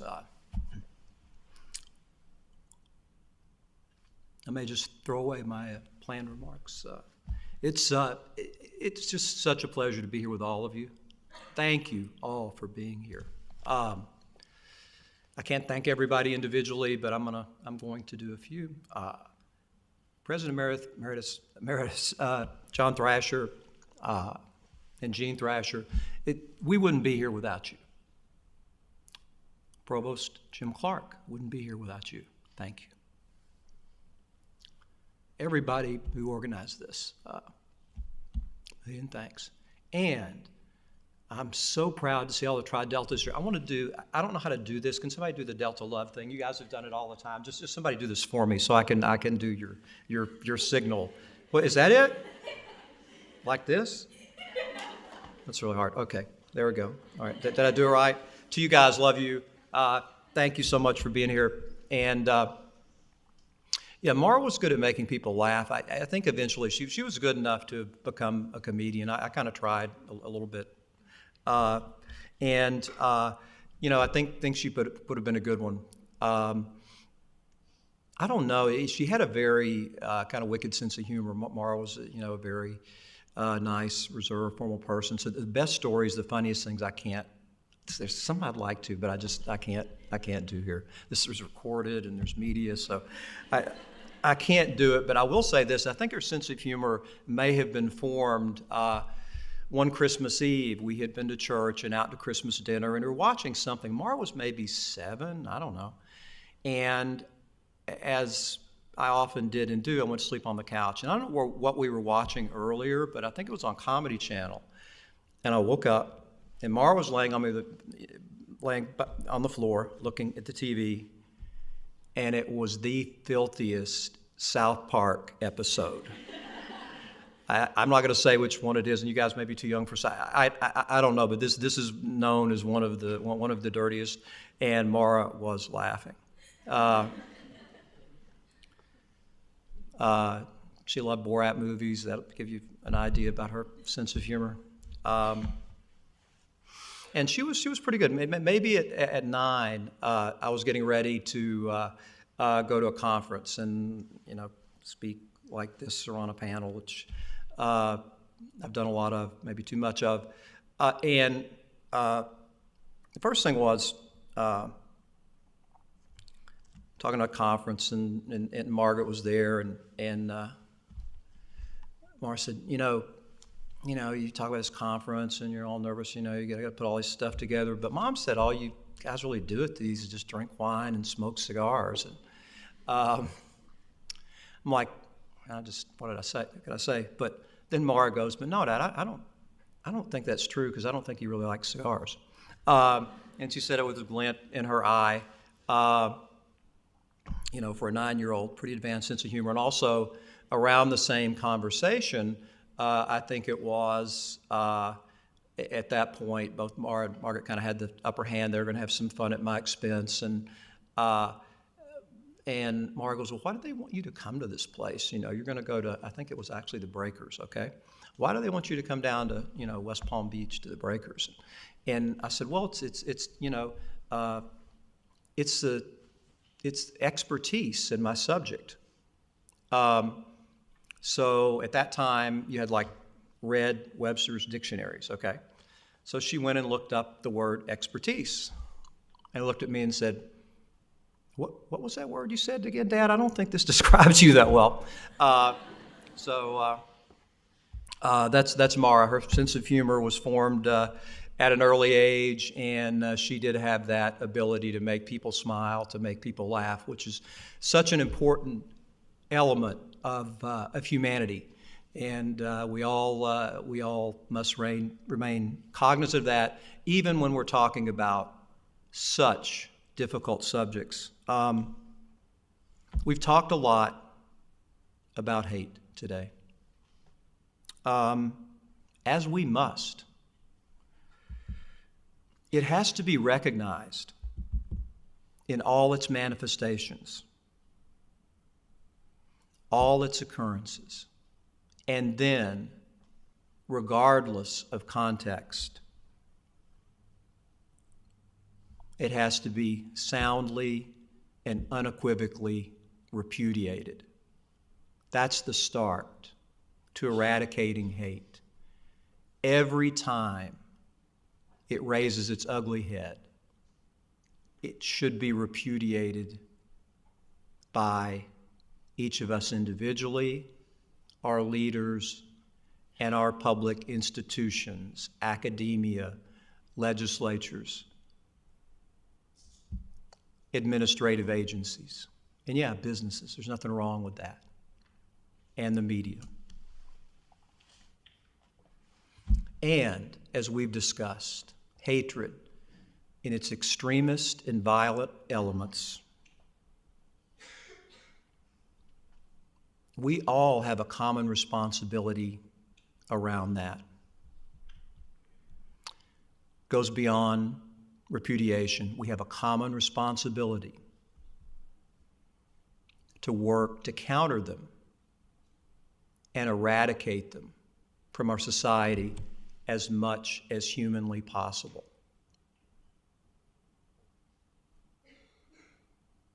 None of us can do everything. We can all do something. Please remember that.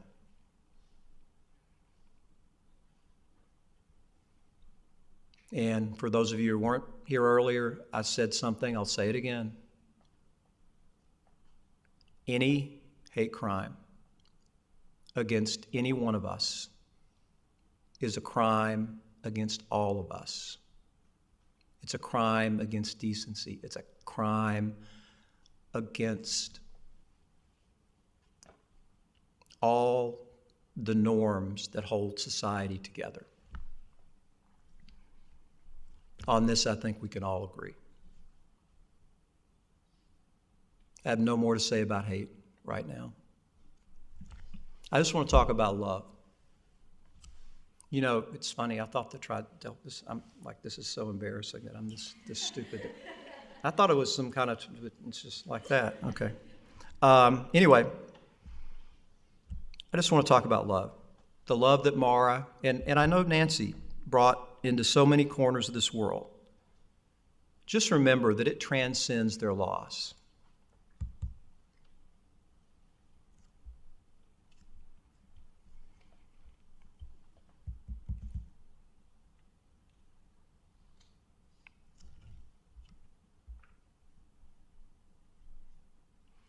And it doesn't diminish over time.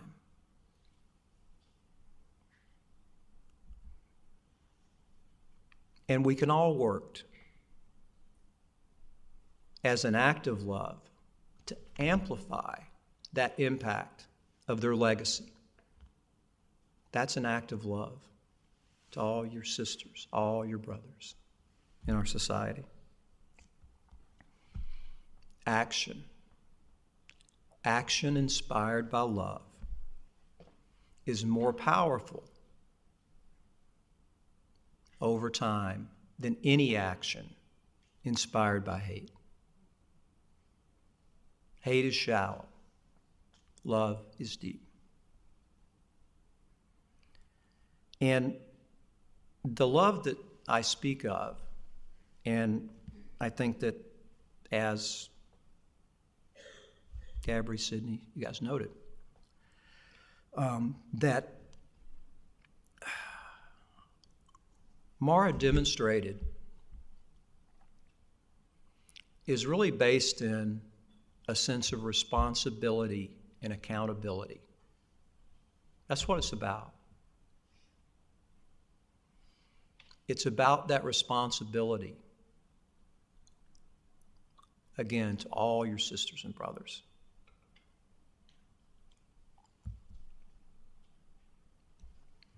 She recognized, as we all should, that leaves no room for labeling anyone, any group, as the other.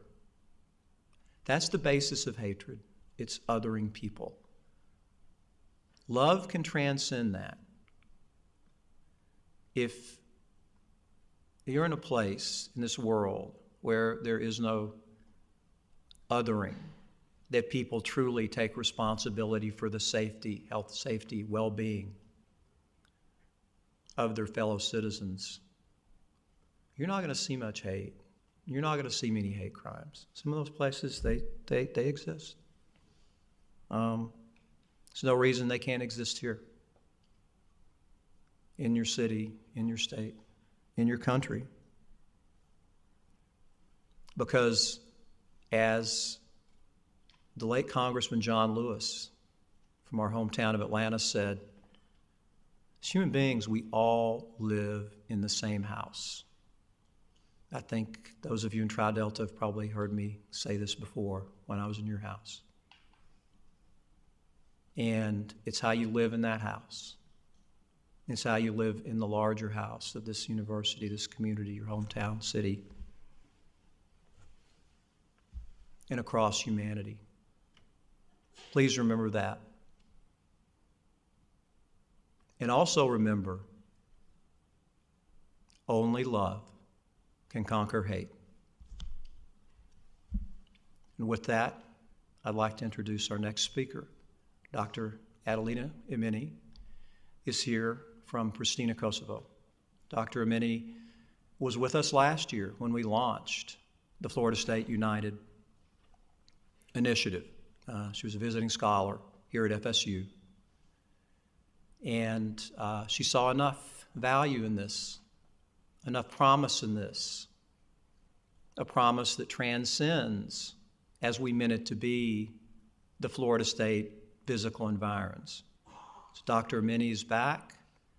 She has some words for you, and then something I hope you find really special. Thank you all. I love you all.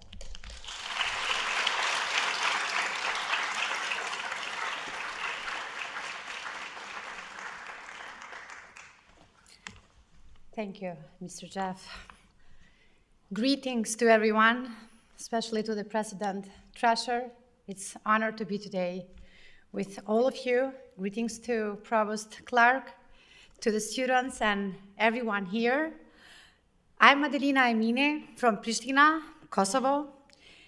Exactly 1 year ago, while I was here at FSU as a visiting scholar, I stood among many of you as we launched the visionary initiative that has brought us together again today, Florida State United. In my homeland, Kosovo, I have experienced the devastation, pain, and loss inflicted by the poison of hatred. I grew up with many resilient women and girls as they endeavored to rebuild their lives from the ashes left by the flames of hate and misogyny. The cause brings us all together, therefore resonates deeply with me. It's an immense honor for me to return to this campus today, joining the call to unite and collectively shoulder the responsibility to combat hatred and ensure that it cannot take root in our campus and its community. This symposium and the memorial are a testament to the relentless efforts of this initiative and how we will forever remember the profound and compassionate lives that have inspired it.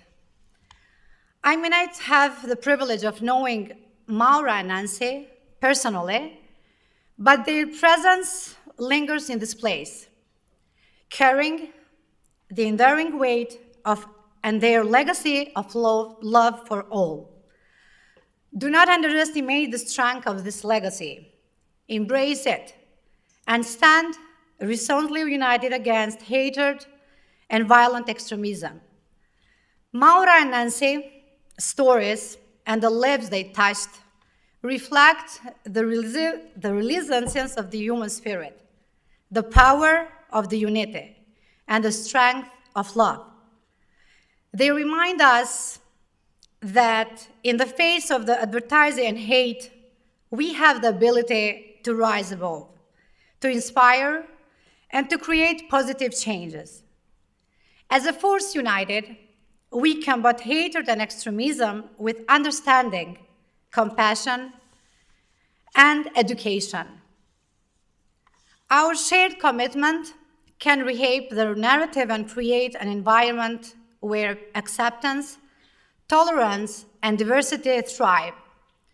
It's a privilege to stand here, not only as an international visitor, but also as someone who has experienced the consequences of division and hatred. My work with women and girls in Kosovo has shown me the immense potential that lies in unity and the power of breaking the cycle of hatred and violence. Inspired by strength of Maura and Nancy's legacy, I stand before you today offering a message of hope and resilience. Maura and Nancy have left us a powerful example of how love can prevail even in the darkest of time. As a hope for a more inclusive and compassionate world, I present to you a force united, Maura's song. May it serve as a reminder that we can overcome the most profound challenges when we stand united, fueled by love and a shared commitment to building a brighter future. Thank you for your attention.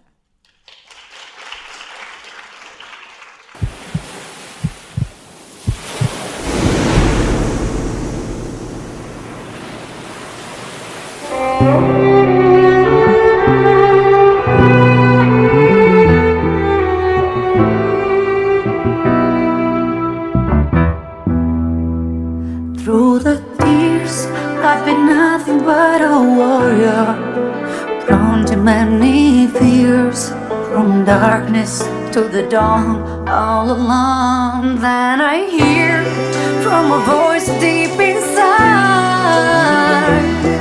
guiding me to stand up with a fight. Don't stop now. I can feel my vision like an eagle eye, kindling to a new inside. Now soar your wings so high, sister, reach for the stars. Come and let me take you by the